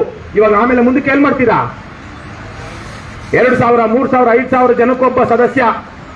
ಅದು ಇನ್ನೆಲ್ಲೋ ಆಗಬಹುದು. ಅವನ ಅಧ್ಯಕ್ಷ ಆಗಿರೋನು ಅಲ್ಲೆಲ್ಲೋ ಇದ್ರಲ್ಲಿರ್ತಾನೆ, ಎಲ್ಲಿ ಮದ್ದೂರಲ್ಲಿ ಯಾವುದೋ ಒಂದು ಲೇಔಟ್ ಅಲ್ಲಿ. ಅವ್ರ ಮನೆಗೆ ಹೋಗ್ತೀರಾ? ಅಕ್ಕಪಕ್ಕದ ಮನೆಗೆ ಹೋಗಿ ಅಥವಾ ಅವ್ರಿಗೆ ಹೇಳ್ಕೊಂಡು, ಇಲ್ಲ ನಾ ಪಂಚಾಯತಿಗೆ ಬಂದು ನಿಮ್ ಕೆಲಸ ಮಾಡಿಸ್ಕೊಳ್ಳೋ ಬದಲಿಗೆ ಒಂದು ಜಾತಿ ಪ್ರಮಾಣ ಪತ್ರ, ಮರಣ ಪ್ರಮಾಣ ಪತ್ರ, ಜನನ ಪ್ರಮಾಣ ಪತ್ರ, ಈ ತರದ್ದು ಏನೋ ಬೇಕು ಅಂದ್ರೆ ಇವತ್ತು ನೀವು ಎಲ್ಲಿಗೆ ಬರ್ತಿದ್ರಿ? ಈ ಬಿಲ್ಡಿಂಗ್ ಬರ್ತಾ ಇದ್ರಿ. ಮುಂದಕ್ಕೆ ಎಲ್ಲಿ ಹೋಗ್ಬೇಕು? ನೀವ್ ಹೋಗಲ್ಲ, ನೀವ್ ಯಾವತ್ತೂ ಹೋಗಿಲ್ಲ. ಹೆಣ್ಮಕ್ಳು ಬಹಳ ಕಡಿಮೆ ಹೋಗೋದೆಲ್ಲ. ಯಾರು? ಗಂಡಸರು. ಅವ್ರ ಮದ್ದೂರ್ಗೆ ಹೋದಾಗ ಏನ್ ಬೇಕು? ಏನ್ ಬೇಕವ? ಮದ್ದೂರ್ಗೆ ಹೋದ್ರೆ ಮಸಾಲೆ ದೋಸೆ ತಿಂದೆ, ಮದ್ದೂರು ವಡೆ ತಿನ್ನದೆ ಅಥವಾ ಬಿರಿಯಾನಿ ತಿನ್ನದೆ ವಾಪಸ್ ಬರ್ತಾರಾ? ನಮ್ಮ ಪುರುಷೋತ್ತಮರು ಬರ್ತಾರೆ? ನಮ್ಮ ಯಾರಿಗೆ ಖರ್ಚು ಬಿತ್ತು ದಿನ? ಮತ್ತೆ ಅಲ್ಲಿ ಹೋದ್ಮೇಲೆ ಒಂದು ಸಿನಿಮಾ ಜನ ಜಾಸ್ತಿ ಥಿಯೇಟರ್ ಹೋಗ್ತಾ ಇಲ್ಲ, ಸಿನಿಮಾ ನೋಡ್ಕೊಂಡು ವಾಪಸ್ ಬರಲ್ಲ. ಅಲ್ಲೇನೋ ತಿಂದೆ ಮನೆಗೆ ಬರಲ್ಲ. ಬರ್ತಾರೆ ನಮ್ಮ? ಎಲ್ಲ ಗೊತ್ತಿರೋದೇ ತಾನೆ. ಈ ತರಕ್ಕೆ ನಿಮ್ಮೂರಲ್ಲಿ ಸಿಗಬೇಕಾದ ಸೌಲಭ್ಯವನ್ನ ನಗರಸಭೆಗೆ ಮಾಡಿ ಸಿಕ್ಕಿದ್ದೇನು ನಿಮಗೆ? ಕೊನೆಗೆ ಅದೇ ಮರಣ ಪ್ರಮಾಣ ಪತ್ರ, ಅದೇ ಜನನ ಪ್ರಮಾಣ ಪತ್ರ. ಏನಾದ್ರು ವ್ಯತ್ಯಾಸ ಇದೆಯಾ? ಅಲ್ಲೇನೋ ಅವ್ರು ಕೊಟ್ಟಿರೋದಕ್ಕೆ ಅವರು ಅದಕ್ಕೆ 1 ಲಕ್ಷ ರೂಪಾಯಿ ಬರುತ್ತೆ, ಇಲ್ಲಿ ಗೊತ್ತಿರೋದಕ್ಕೆ 1 ರೂಪಾಯಿ ಬರುತ್ತೆ ಅಂತ ಏನಾದ್ರು ಇದೆಯಾ? ಸರ್ಟಿಫಿಕೇಟ್. ಈ ತರಹದ ಆಡಳಿತವನ್ನ ದೂರ ಮಾಡಿ ಜನ ಪ್ರಜಾಪ್ರಭುತ್ವದಲ್ಲಿ ದುಡ್ಡಿರುವವರ ಚೇಲಾಗಳಾಗಿ, ಗುಲಾಮರಾಗಿ, ಜೀತದಾಳರಾಗಿ ಬದುಕಬೇಕು ಅಂತ ಮಾಡ್ತಿರುವಂತಹ ವ್ಯವಸ್ಥೆ ಇದು.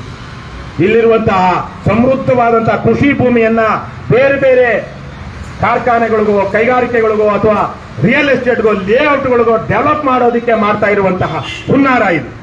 ದಯವಿಟ್ಟು ಇದನ್ನ ಅರ್ಥ ಮಾಡ್ಕೊಳ್ಳಿ. ನಿಮ್ಮ ಹೋರಾಟಕ್ಕೆ ನಾನು 2-3 ತಿಂಗಳಿಂದ ಬರಬೇಕಾಗಿತ್ತು. ಅವತ್ತು ನಮ್ದು ಮಧ್ಯಾಹ್ನ ಕಾರ್ಯಕ್ರಮ ತಡವಾಯಿತು ಮೈಸೂರಲ್ಲಿ. ಹಾಗಾಗಿ ಸಂಜೆ 2 ಗಂಟೆ ಸುಮಾರು ಮುಗಿಯುತ್ತೆ. ನಾನು ದಾರಿಲಿ ಬರ್ತೀನಿ ಸುನಂದಕ್ಕ ಅಂತ ಹೇಳಿದ್ದೆ. ಅವತ್ತು ಬರುವಾಗ ಅಲ್ಲಿ ತಡ 4-5 ಗಂಟೆ ಆಗ್ಬಿಡ್ತು. ನಮ್ದು ಜನವರಿ 12ನೇ ತಾರೀಕು ನಾನು ಬರ್ತೀನಿ ಅಂತ ಹೇಳಿದ್ವಿ. ಆವತ್ತು ನಮ್ದು ವಿವೇಕಾನಂದ ಜಯಂತಿ, ನಮ್ಮ ಲಿಂಗೇಗೌಡರ ಜಯಂತಿ ಇತ್ತು. ಆ ಕಾರ್ಯಕ್ರಮ ಮುಗಿಸ್ಕೊಂಡು ಬರಬೇಕಾಗಿತ್ತು, ಬರಲಿಲ್ಲ. ಆದ್ರೆ ನಮ್ಮವರು ಹಲವಾರು ಸಂದರ್ಭಗಳಲ್ಲಿ ಬಂದಿದ್ದಾರೆ. ಹೋರಾಟಕ್ಕೆ ನಮ್ಮ ಪಕ್ಷದ ಮನಸ್ಫೂರ್ತಿ ಬೆಂಬಲ ಇದೆ. ನೀವು ಆಗಲೇ ಹೇಳಿದ್ರಿ, ಅದು ಸುನಂದಕ್ಕೆ ಹೇಳ್ತಾ ಇದ್ರು, ದೊಂದಿ ಮೆರವಣಿಗೆ ಮಾಡಿದ್ವಿ ಅಂತ. ಹೌದಾ? ದೊಂದಿ ಮೆರವಣಿಗೆ ಮಾಡಿದ್ರಿ ಅಂತ. ಅದೇ ರೀತಿಯಲ್ಲಿ ಉಪವಾಸ ಸತ್ಯಾಗ್ರಹಕ್ಕೂ ಅವ್ರು ಯಾರೋ ಪಾಪ ವಯಸ್ಸಾಗಿದೆ, ಇಲ್ಲಿ ಹೊನ್ನಾಯಿನವರು, ಅವರು ಉಪವಾಸ ಸತ್ಯಾಗ್ರಹ ಮಾಡ್ತೀನಿ ಅಂತ ದೇಶಕ್ಕಾಗಿ ಸೇವೆ ಸಾಯೋದಕ್ಕೂ ಸಿದ್ಧವಾಗಿ ಸೈನ್ಯಕ್ಕೆ ಹೋಗಿದ್ದಾರೆ. ಅವರೇ ತಾನೆ? ದೇಶಕ್ಕಾಗಿ ಮಾಡಿದಂತ ಸೇವೆಗೆ ನಾವು ನಿಮ್ಗೆ ಧನ್ಯವಾದಗಳನ್ನ ಮತ್ತು ಕೃತಜ್ಞತೆಗಳನ್ನ ಅರ್ಪಿಸ್ತೀವಿ. Thank you for your service. ಮನೆಯಲ್ಲಿರೋ ಫ್ಯಾನು, ಇನ್ಯಾವುದೋ ಒಬ್ರದ್ದು ಇವೆಲ್ಲ ಜನ ದೇಣಿಗೆಯಲ್ಲಿ ಕೊಟ್ಟಿರುವಂತದ್ದು. ಇದನ್ನ ಕಡೆಗಣಿಸಿ ನಿಮ್ಮನ್ನ ತುಚ್ಛವಾಗಿ ನೋಡ್ತಿರುವಂತ ವ್ಯಕ್ತಿ ನಿಮ್ಮ ಶಾಸಕನಾದ್ರೆ ಯಾರಿಗ ಅವಮಾನ? ನಿಮಗೆ ಹೇಳ್ತಾ ಇದ್ರು ಕರೆಕ್ಟ್ ಆಗಿ ನೀವೇನ್ ತಗೋಬೇಕೋ ತಗೊಂಡಿದ್ರಿ ಆಯುಧಗಳನ್ನ ಅಂತ. ನಾನು ಅರ್ಥ ಮಾಡ್ಕೊಂಡೆ ಏನು ಅಂತ. ಆದ್ರೆ ಅವ್ರಿಗೆ ಎಷ್ಟು ಧೈರ್ಯ, ಧಿಮಾಕು ಇದ್ರೆ ನಿಮ್ಮ ಹೋರಾಟವನ್ನು ಅಗೌರವಿಸಿ ಈ ತರಕ್ಕೆ ಮಾತನಾಡ್ತಾರೆ. ಎಲ್ಲಿಂದ ಬಂತು ಅಂತ ನೀವು ಯೋಚನೆ ಮಾಡಬೇಕು. ನಾನು ನಿಮ್ಗೆ ಕೈ ಮುಗಿತೀನಿ, ನಿಮಗಾಗಲ್ರಕ್ಕ ಅಣ್ಣ, ನಿಮ್ಗಾಗಿ ಬದುಕಬೇಡ್ರಣ್ಣ, ಇಲ್ಲಿರೋ ಮಕ್ಕಳಿಗಾಗಿ ಬದುಕ್ರಪ್ಪ. ನೀವು ಹಾಕೋ ಓಟು ಆ ಮಕ್ಕಳ ಭವಿಷ್ಯ ನಿರ್ಧಾರ ಮಾಡುತ್ತೆ. ಇವತ್ತು ನೀವೇನಾದ್ರೂ ಬೀದಿಗೆ ಬಂದಿದ್ದೀರಾ, ನಮ್ಮ ಗೌರವ ಕಡಿಮೆ ಆಗಿದೆ, ನಮ್ಮ ಗ್ರಾಮ ಪಂಚಾಯತ್ ಇಲ್ಲದೆ ಇರೋದ್ರಿಂದ ನಮ್ಗೇನೋ ಮನಸ್ಸಿಗೆ ಬೇಸರ ಆಗಿದೆ ಅಂದ್ರೆ ಏನ್ ಕಾರಣ ಗೊತ್ತಾ? ಅದಕ್ಕೆ ಏನು? ನೀವು ಹಾಕಿರೋ ಓಟ್ ಕಾರಣ. ಅಪಾತ್ರ ದಾನ ಅಂತ ಒಂದಿದೆ.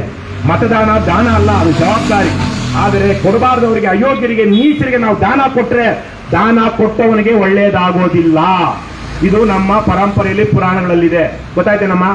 ದಾನ ಕೊಟ್ರು ನಾವು ಕೊಡ್ತೀವಲ್ವಾ, ಅನ್ನ ಇಕ್ತೀವಲ್ವಾ, ಅನ್ನ ಇಕ್ಕದಾಗ್ಲೂ ಅದನ್ನ ತಿಂದು ಸದೃಢವಾಗಿ ಬೇರೆ ಏನೋ ಒಳ್ಳೆ ಕೆಲಸ ಮಾಡುವಂತ ಇಕ್ಕಬೇಕೆ ಹೊರತು ಕೊಬ್ಬಿರೋನಿಗೆ, ದಬ್ಬಾಳಿಕೆ ಮಾಡೋನಿಗೆ ನೀವು ಬಿರಿಯಾನಿ ತಿನ್ಸಿದ್ರೆ ಇನ್ನೊಂದಷ್ಟು ಕೊಬ್ಬಿ ಹೋಗ್ತಾನೆ ಅವನು. ಹಾಗಾಗಿ ಅಪಾತ್ರ ದಾನ ಅಂದ್ರೆ ಅರ್ಹರಲ್ಲದಿರುವವರಿಗೆ ಮಾಡುವ ದಾನ. ನಿಮ್ಮ ಮತದಾನವೂ ಇವತ್ತು ಅಪಾತ್ರ ದಾನ ಆಗೋಗಿದೆ. ಹೇಳಿ, ಫೋನ್ ಮಾಡಿ. ನಿಮ್ಮ ಶಾಸಕ ಏನು ಅಮೆರಿಕದಿಂದ ಬಂದಿದ್ದಾನಾ? ಇಂಗ್ಲೆಂಡಿಂದ ಬಂದಿದ್ದಾನಾ? ಎಲ್ಲಿಂದ? ಯಾವ ಊರು? ಕದಲೂರು, ಮದ್ದೂರು ತಾಲೂಕು ಅಲ್ವಾ? ನಿಮ್ ನೆಂಟರು ಇದಾರಲ್ವಾ? ಫೋನ್ ಮಾಡ್ರಣ್ಣ. ಅಣ್ಣ ಫೋನ್ ಮಾಡ್ರಪ್ಪ, ನೀವು ಫೋನ್ ಮಾಡ್ರಕ್ಕ. ಫೋನ್ ಮಾಡಿ, ಏನಪ್ಪ ಉದಯ್, ನಮ್ಗೆ ಹಿಂಗ್ ಇಷ್ಟ ಇಲ್ಲ, ಯಾಕಯ್ಯ ಇದನ್ನ ಮಾಡ್ತಾ ಇದೀಯಾ ಅಂತ ಮಾತಾಡಿ. ಓಟ್ ಆಗೋದಕ್ಕೆ ಬಂದಾಗ ಕಾಲಿಡ್ಕೊಳ್ಳಲ್ವಾ?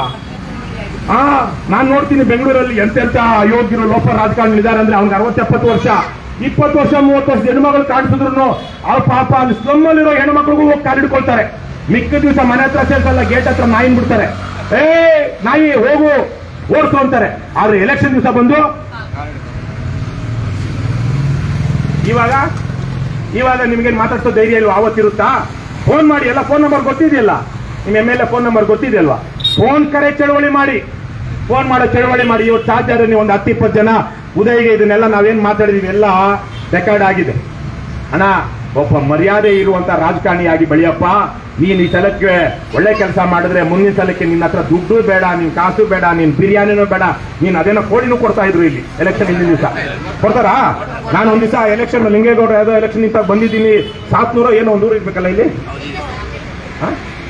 ಅಲ್ಲಲ್ಲ, ಇಲ್ಲಿ ಯಾವ್ದೋ ಒಂದು ಸಾಯಿಂದ ಬರೋ ಒಂದು ಊರು, ಸಾರಿ ಗ್ರಾಮನಲ್ಲ, ಶಾದಹಳ್ಳಿ. ಅವತ್ತು ನಾವು ಹೋಗ್ತಾ ಇದೀವಿ ಊರೊಳಗಡೆ. ಇದಕ್ಕಿದ್ದಂಗೆ ರಾತ್ರಿ 8:30 ಕರೆಂಟ್ ಕಟ್ ಆಗ್ಬಿಡ್ತು. ಯಾಕೆ ನೋಡ್ತಾ ಇದೀವಿ, ಮನೆಗೂ ಕೋಳಿ ಬಿಸಾಕ್ಬಿಟ್ಟು ಹೋಗ್ತಾ ಇದ್ರು. ಒಂದು ಕೋಳಿ ತಗೊಳಕ್ಕೆ ಯೋಗ್ಯತೆ ಇಲ್ವಾ ನಮಗೆ? ಒಂದು ಸೀರೆ, ಹೆಣ್ಣು ಮಕ್ಳಿಗೆ ಒಂದು ಸೀರೆ ಕೊಡ್ಸೋ ಯೋಗ್ಯತೆ ಇಲ್ವಾ? ರವಿಕೆ ಕೊಡ್ಸೋ ಯೋಗ್ಯತೆ ಇಲ್ವಾ? ಅದೇನೋ ಊಟ, ಒಂದು ಕನ್ನಡದಲ್ಲಿ ಒಂದು ಗಾದೆ ಇದೆ, ಕೆಟ್ಟದಾಗ ಒಂದು ಗಾದೆ ಇದೆ, ಒಳ್ಳೆ ಗಾದೆನೇ ಹೇಳ್ತೀನಿ. ಪಿಟ್ಟಿ ಊಟ ಅಂದ್ರೆ ಮೈಯೆಲ್ಲ ಹಸುವು ಅಂತ. ಅವ್ನು ಕಿತ್ತೋಗಿರೋ ಸೀರೆ, ಕಿತ್ತೋಗಿರೋ ರವಿಕೆ, ಕಿತ್ತೋಗಿರೋ ಅದೇನೋ ಎಲ್ಲ ಕೊಳ್ತಿರೋಂತ ಮಾಂಸ ಹಾಕ್ಬಿಟ್ರೆ ನಾವು ಅದನ್ನ ತಗೊಂಡು ಬಾಗಿಲು ತೆಗೆದಿಟ್ಕೊಂಡು ಕೂತಿರ್ತೀವಲ್ಲ, ನಮ್ಗೇನಾದ್ರು ಮಾನ ಮರ್ಯಾದೆ ಇದೆಯಾ? ದಯವಿಟ್ಟು ಆ ಥರ ಮಾಡಬೇಡಿ. ಈ ಸಲಕ್ಕೆ ಆ ಥರ ಮಾಡಬೇಡಿ. ನೀನು ಒಳ್ಳೆ ಕೆಲಸ ಮಾಡಿದ್ರೆ ಹಾಕ್ತೀನಪ್ಪ, ಓಟ್ ಹಾಕೋದು ನನ್ನ ಜವಾಬ್ದಾರಿ, ನನ್ಗೆ ಯಾರಿಗೆ ಹಾಕ್ಬೇಕು ಅಂತ ಗೊತ್ತಿದೆ, ನೀನು ಒಳ್ಳೆಯವ ನಾನು ಅನ್ಸಿದ್ರೆ ನಾನು ನಿನಗೆ ಹಾಕ್ತೀನಿ ಅಂತ ಹೇಳಿ ಇವತ್ತು ಫೋನ್ ಮಾಡ್ತೀರನಕ. ನಿಮ್ ನೆಂಟೆ ಏನು ಆಕಾಶ ಉದ್ರು ಬಂದಿಲ್ಲ, ಅದೇನು ನಕ್ಷತ್ರದಿಂದ ಬಂದಿಲ್ಲ. ಉದಯ್ ಅನ್ನುವಂಥ ವ್ಯಕ್ತಿ ನಿಮ್ಮ ಅಕ್ಕಪಕ್ಕ ಮನೆ ಯಾರೋ ಸತ್ತಾಗ ನಿಮ್ಮೂರಲ್ಲಿ ಹಿರಿಯರು ತೀರ್ಕೊಂಡಾಗ ಬಂದಿದ್ರು ಇಲ್ವೋ? ಏನು ಅಮೆರಿಕದಿಂದ ಏನು ರಾಕೆಟ್ ಅಲ್ಲಿ ಇಳಿದಿದ್ದ? ಎಲ್ಲಿಂದ ಬಂದಿದ್ದು?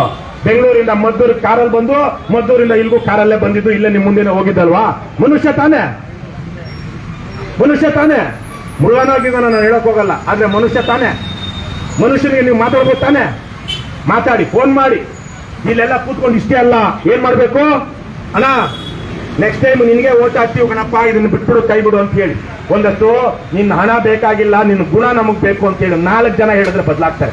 ಅವ್ರಿಗೆ ಏನಾಗ್ಬಿಟ್ಟಿದೆ, ಅವ್ರ ಜೊತೆಗಿರೋರೆಲ್ಲ ಅಂತ ಪುಂಡ್ರು ಪೋಖ್ರಿಗಳೇ ಆಗ್ಬಹುದು. ಸುನಂದಕ್ಕ, ಕುವೆಂಪು ಅವ್ರು ನಮ್ಮ ಆದರ್ಶ ಏನ್ ಹೇಳ್ತಾರೆ? ಪಾಪಿಗೂ ಉದ್ಧಾರ ಮಿಹುದೋ ಸೃಷ್ಟಿಯ ಮಹದ್ವ್ಯೂಹ ರಚನೆಯೊಳ್ಳು ಅಂತ. ಉದಯ ಬದಲಾಗಬಹುದು, ಅದನ್ನ ನಾವು ಪ್ರಯತ್ನ ಮಾಡಲಿ, ಆದ್ರೆ ಹೋರಾಟ ಅನ್ಬಿಡ್ಬೇಡಿ ನಂಬ್ಕೊಂಡು. ಬದಲಾಗ್ತಾರಂತ ಹೋರಾಟ ಅನ್ಬಿಡ್ಬೇಡಿ, ಬದಲಾಗೋ ತನಕ ಪ್ರಯತ್ನ ಮಾಡಿ. ನೀವು ಅದನ್ನ ದಯವಿಟ್ಟು ಮಾಡಿ, ಫೋನ್ ಮಾಡಿ, ನಿಮ್ ನೆಂಟರು ಗಿಂಟರು ಇದ್ರೆ ಹೇಳಿಸಿ. ಆದ್ರೆ ಹೋರಾಟ ಅನ್ಬಿಡ್ಬೇಡಿ. ನೀವೇನು ಪ್ರತಿಭಟನೆ ಅಥವಾ ಉಪವಾಸ ಸತ್ಯಾಗ್ರಹ ಮಾಡ್ತೀರಾ, ಆ ಹೋರಾಟಕ್ಕೆ ನಾವು ಬರ್ತೀವಿ. ಸರಣಿ ಉಪವಾಸ ಸತ್ಯಾಗ್ರಹ ಅಂತ ಮಾಡಿ ಹಿರಿಯರು ಯಾರೋ ಕೂತ್ಕೊಳ್ತಾರೆ ಅಂದ್ರೆ ಅವ್ರು ಕೈ ಬಿಡಬೇಡಿ. ಪ್ರಾಮಾಣಿಕವಾಗಿ ಬಂದು ಕೂತ್ಕೊಳ್ಳಿ. ಪ್ರತಿ ದಿವಸನೂ ಈ ಹೋರಾಟವನ್ನ ಮುಂದುವರಿಸಿ. ನಾವು ಉಪವಾಸ ಸತ್ಯಾಗ್ರಹ ಬಂದಾಗ ನಾನು ಒಂದ್ ದಿವಸ ಬಂದು ಕೇವಲ ಬೆಳಗ್ಗೆ ಬಂದು ಸಂಜೆಗೆಲ್ಲ ಒಂದು ರಾತ್ರಿ ಅಹೋರಾತ್ರಿ ಬೇಕಾದ್ರೆ ನಾನು ಇಲ್ಲೇ ಕೂತ್ಕೊಳ್ತೀನಿ. ಅಹೋರಾತ್ರಿ ಉಪವಾಸ ಸತ್ಯಾಗ್ರಹ. ನಾನು 8 ದಿವಸಗಳ ಕಾಲ ಮ್ಯಾಕ್ಸಿಮಮ್ ಇಲ್ಲಿ ತನಕ ಮಾಡಿರೋ ಉಪವಾಸ. ನೀರು ಬಿಟ್ಟರೆ ಬೇರೆ ಏನೂ ತಗೊಂಡಿರ್ಲಿಲ್ಲ 8 ದಿವಸಗಳು. ಹಾಗಾಗಿ ನಮ್ದು ಪ್ರಾಮಾಣಿಕವಾದ ಹೋರಾಟ ಇರುತ್ತೆ. ನೀವು ಆ ತರ ಕೂತಾಗ ನೀವಿರ್ಲಿ ಬಿಡ್ಲಿ, ನಾನಂತೂ ರಾತ್ರಿ ಇಲ್ಲೇ ಮಲಗುವಂತವನು. ಅಹೋರಾತ್ರಿ ಉಪವಾಸ ಅಂದಾಗ ಹಾಗೆ ಆಗ್ಬೇಕದು. ಬೆಳಿಗ್ಗೆಯಿಂದ ಸಂಜೆ ತನಕ ಇದ್ರೆ ಒಪ್ಪತ್ತು ಅಂತಾರೆ. ಅದು ಉಪವಾಸ ಅನ್ನಲ್ಲ. ಏನಂತಾರೆ? ಶಿವರಾತ್ರಿಗೆ ಒಪ್ಪತ್ತು ಮಾಡ್ತಾರಲ್ಲ, ಒಪ್ಪತ್ತು ಅಂತಾರೆ, ಉಪವಾಸ ಅನ್ನಲ್ಲ. ಉಪವಾಸ ಸತ್ಯಾಗ್ರಹ ಮಾಡೋಂಗಿದ್ರೆ ಬರೀ ನೀರಲ್ಲಿದ್ದು 2 ದಿವಸ 3 ದಿವಸ 6 ದಿವಸ ನಿಮ್ ಕೈಲಾದ ದಿವಸ ಮಾಡಿ. ಹೆಣ್ಮಕ್ಳನ್ನು ಮಾಡಿ, ಆರೋಗ್ಯಕ್ಕೂ ಒಳ್ಳೆಯದು. ನೀವು ಮಾಡ್ತಿರೋ ಹೋರಾಟಕ್ಕೆ ನಿಮ್ಗೆ ದೈಹಿಕವಾಗಿ ಮಾನಸಿಕವಾಗಿ ಅದು ನಿಮ್ಮನ್ನ ಶುದ್ಧ ಮಾಡುತ್ತೆ ಅಂತ ಹೋರಾಟದಲ್ಲಿ ನಾನಷ್ಟೇ ಅಲ್ಲ, ನಮ್ಮ KRS ಪಕ್ಷದ ಸೈನಿಕರು ಬಂದು ನಿಮ್ ಜೊತೆಗೆ ಸೇರ್ತಾರೆ ಅಂತ ನಾನು ಆಶ್ವಾಸನೆ ಕೊಡ್ತಾ, ಆಶ್ವಾಸನೆ ಇಲ್ಲ, ರಾಜಕಾರಣಿಗಳ ಆಶ್ವಾಸನೆ ಇಲ್ಲ, ನಮ್ದು ಮಾತಂದ್ರೆ ಮಾತು. ನಿಮ್ಮದು ಪ್ರಾಮಾಣಿಕವಾಗಿ ಹೋರಾಟ ಇರಬೇಕು. ನೀವು ಅದನ್ನ ಚಿತ್ತಶುದ್ಧಿಯಿಂದ ಮಾಡಬೇಕು ಅಂತ ಹೋರಾಟಗಳಿಗೆ ನಮ್ಮ ಬೆಂಬಲ ಇದೆ. ಸುನಂದಕ್ಕ ಅವ್ರು ಇವತ್ತಿಂದಲ್ಲ, ನಾನು 10-15 ವರ್ಷಗಳಿಂದ ನೋಡ್ತಾ ಇದ್ದೀನಿ. ಅವರು ಒಬ್ಬ ಪ್ರಾಮಾಣಿಕ ಹೋರಾಟಗಾರ್ತಿಯಾಗಿ, ನಿಮ್ಮ ಜನಪ್ರತಿನಿಧಿಯಾಗಿ 26 ವರ್ಷಗಳಿಂದನೇ ಅವರು ಜಿಲ್ಲಾ ಪಂಚಾಯತ್ ಸದಸ್ಯ ಆಗಿದ್ದಂಥವ್ರು. ಆವತ್ತಿಂದ ಏನಾದ್ರು ಬದಲಾಗಿದ್ದಾರ? ಅವರು ಆವತ್ತಿದ್ದಾಗೆ ಇದ್ದಾರಲ್ವಾ? ಬೇರೆ 26 ವರ್ಷಗಳಿಂದ ಜನಪ್ರತಿನಿಧಿ ಆಗಿರೋರು ಯಾವತ್ತು ಆಗಿದ್ದಾರೆ? ಅವ್ರು ಕಾರ್ ನೋಡಿಲ್ಲ, ಆದ್ರೆ ಅವ್ರು ದೊಡ್ಡವ್ರ ಕಾರುಗಳು ಹೆಂಗಿರುತ್ತೆ? ಫಾರ್ಚುನರ್, ಕೈಗೊಬ್ಬ ಕಾಲ್ಗೊಬ್ಬ. ಯಾರಲ್ಲಿ? ನರ್ತಕಿಯರನ್ನು ಬರಮಾಡಿ ಅಂತ ಕೆಲಸ ಮಾಡ್ತಾ ಇರೋದು ಇವತ್ತು ನಮ್ಮ MLA. ನಾಟಕ ನೋಡಿದ್ರಲ್ಲವಾ? ನೋಡಿದ್ರಿ ತಾನೆ? ಹಂಗೆ ತಾನೆ? ಮತ್ತೆ ಏನಾದ್ರು ಬ್ರೇಕ್ ಬೇಕು ಅಂದಾಗ ಏನಂತಾರೆ? ಸಿಂಹದ ಮೇಲೆ ಕೂತಿರೋನು ಏನ್ ಡೈಲಾಗು? ಯಾರಲ್ಲಿ? ಆಮೇಲೆ ನರ್ತಕಿಯರನ್ನು ಬರಮಾಡಿ ಅಂತ ಜನ ಇವತ್ತು ನಮ್ಮ MLAಗಳು. ಅದು ಯಾರಿಂದ ಆಗಿರೋದು? ನಮ್ಮಿಂದಾನೇ ಈ ಬದಲಾವಣೆ ಆಗ್ಬೇಕು. ಈ ಹೋರಾಟ ನೀವು ಮುಂದುವರಿಸಿ, ನಿಮ್ ಜೊತೆಗೆ ನಾವಿದ್ದೀವಿ ಅಂತ ಹೇಳ್ತಾ, ಗೆಜ್ಜಲಗೆರೆ ಗ್ರಾಮಸ್ಥರ ಹೋರಾಟಕ್ಕೆ, ಕರ್ನಾಟಕ ರಾಜ್ಯ ರೈತ ಸಂಘದ ಹೋರಾಟಕ್ಕೆ, ಕರ್ನಾಟಕ ರಾಜ್ಯ ಸಮಿತಿ ಪಕ್ಷಕ್ಕೆ ಬಿಡುಗಡೆ ಬಿಡುಗಡೆ ಲಂಚ ಮುಕ್ತ ಕರ್ನಾಟಕ ನಿರ್ಮಿಸೋಣ, ಭ್ರಷ್ಟಾಚಾರ ಮುಕ್ತ ಕರ್ನಾಟಕ ನಿರ್ಮಿಸೋಣ, ಬಸವಣ್ಣನ ಕಲ್ಯಾಣ ಕರ್ನಾಟಕ ನಿರ್ಮಿಸೋಣ, ಕುವೆಂಪುರವರ ಸರ್ವೋದಯ ಕರ್ನಾಟಕ ನಿರ್ಮಿಸೋಣ. ಕರ್ನಾಟಕ ರಾಷ್ಟ್ರ ಸಮಿತಿ ಪಕ್ಷಕ್ಕೆ ಜೈ. ಕರ್ನಾಟಕ ಮಾತೆಗೆ ಜೈ. ಕನ್ನಡ ಭುವನೇಶ್ವರಿಗೆ ಜೈ. ಸಿರಿಗನ್ನಡಂ ಗೆಲ್ಗೆ ಸಿರಿಗನ್ನಡಂ ಬಾಳ್ವೆ. ಏನೇ ಆಗಲಿ ಒಳ್ಳೆಯದನ್ನೇ ಮಾಡಿ ಒಳ್ಳೆಯದನ್ನೇ ಮಾಡಿ ಮಾಡುತ್ತಲೇ ಇರಿ. ಜೈ ಹಿಂದ್, ಜೈ ಕರ್ನಾಟಕ, ಜೈ ಕರ್ನಾಟಕ, ಜೈ KRS.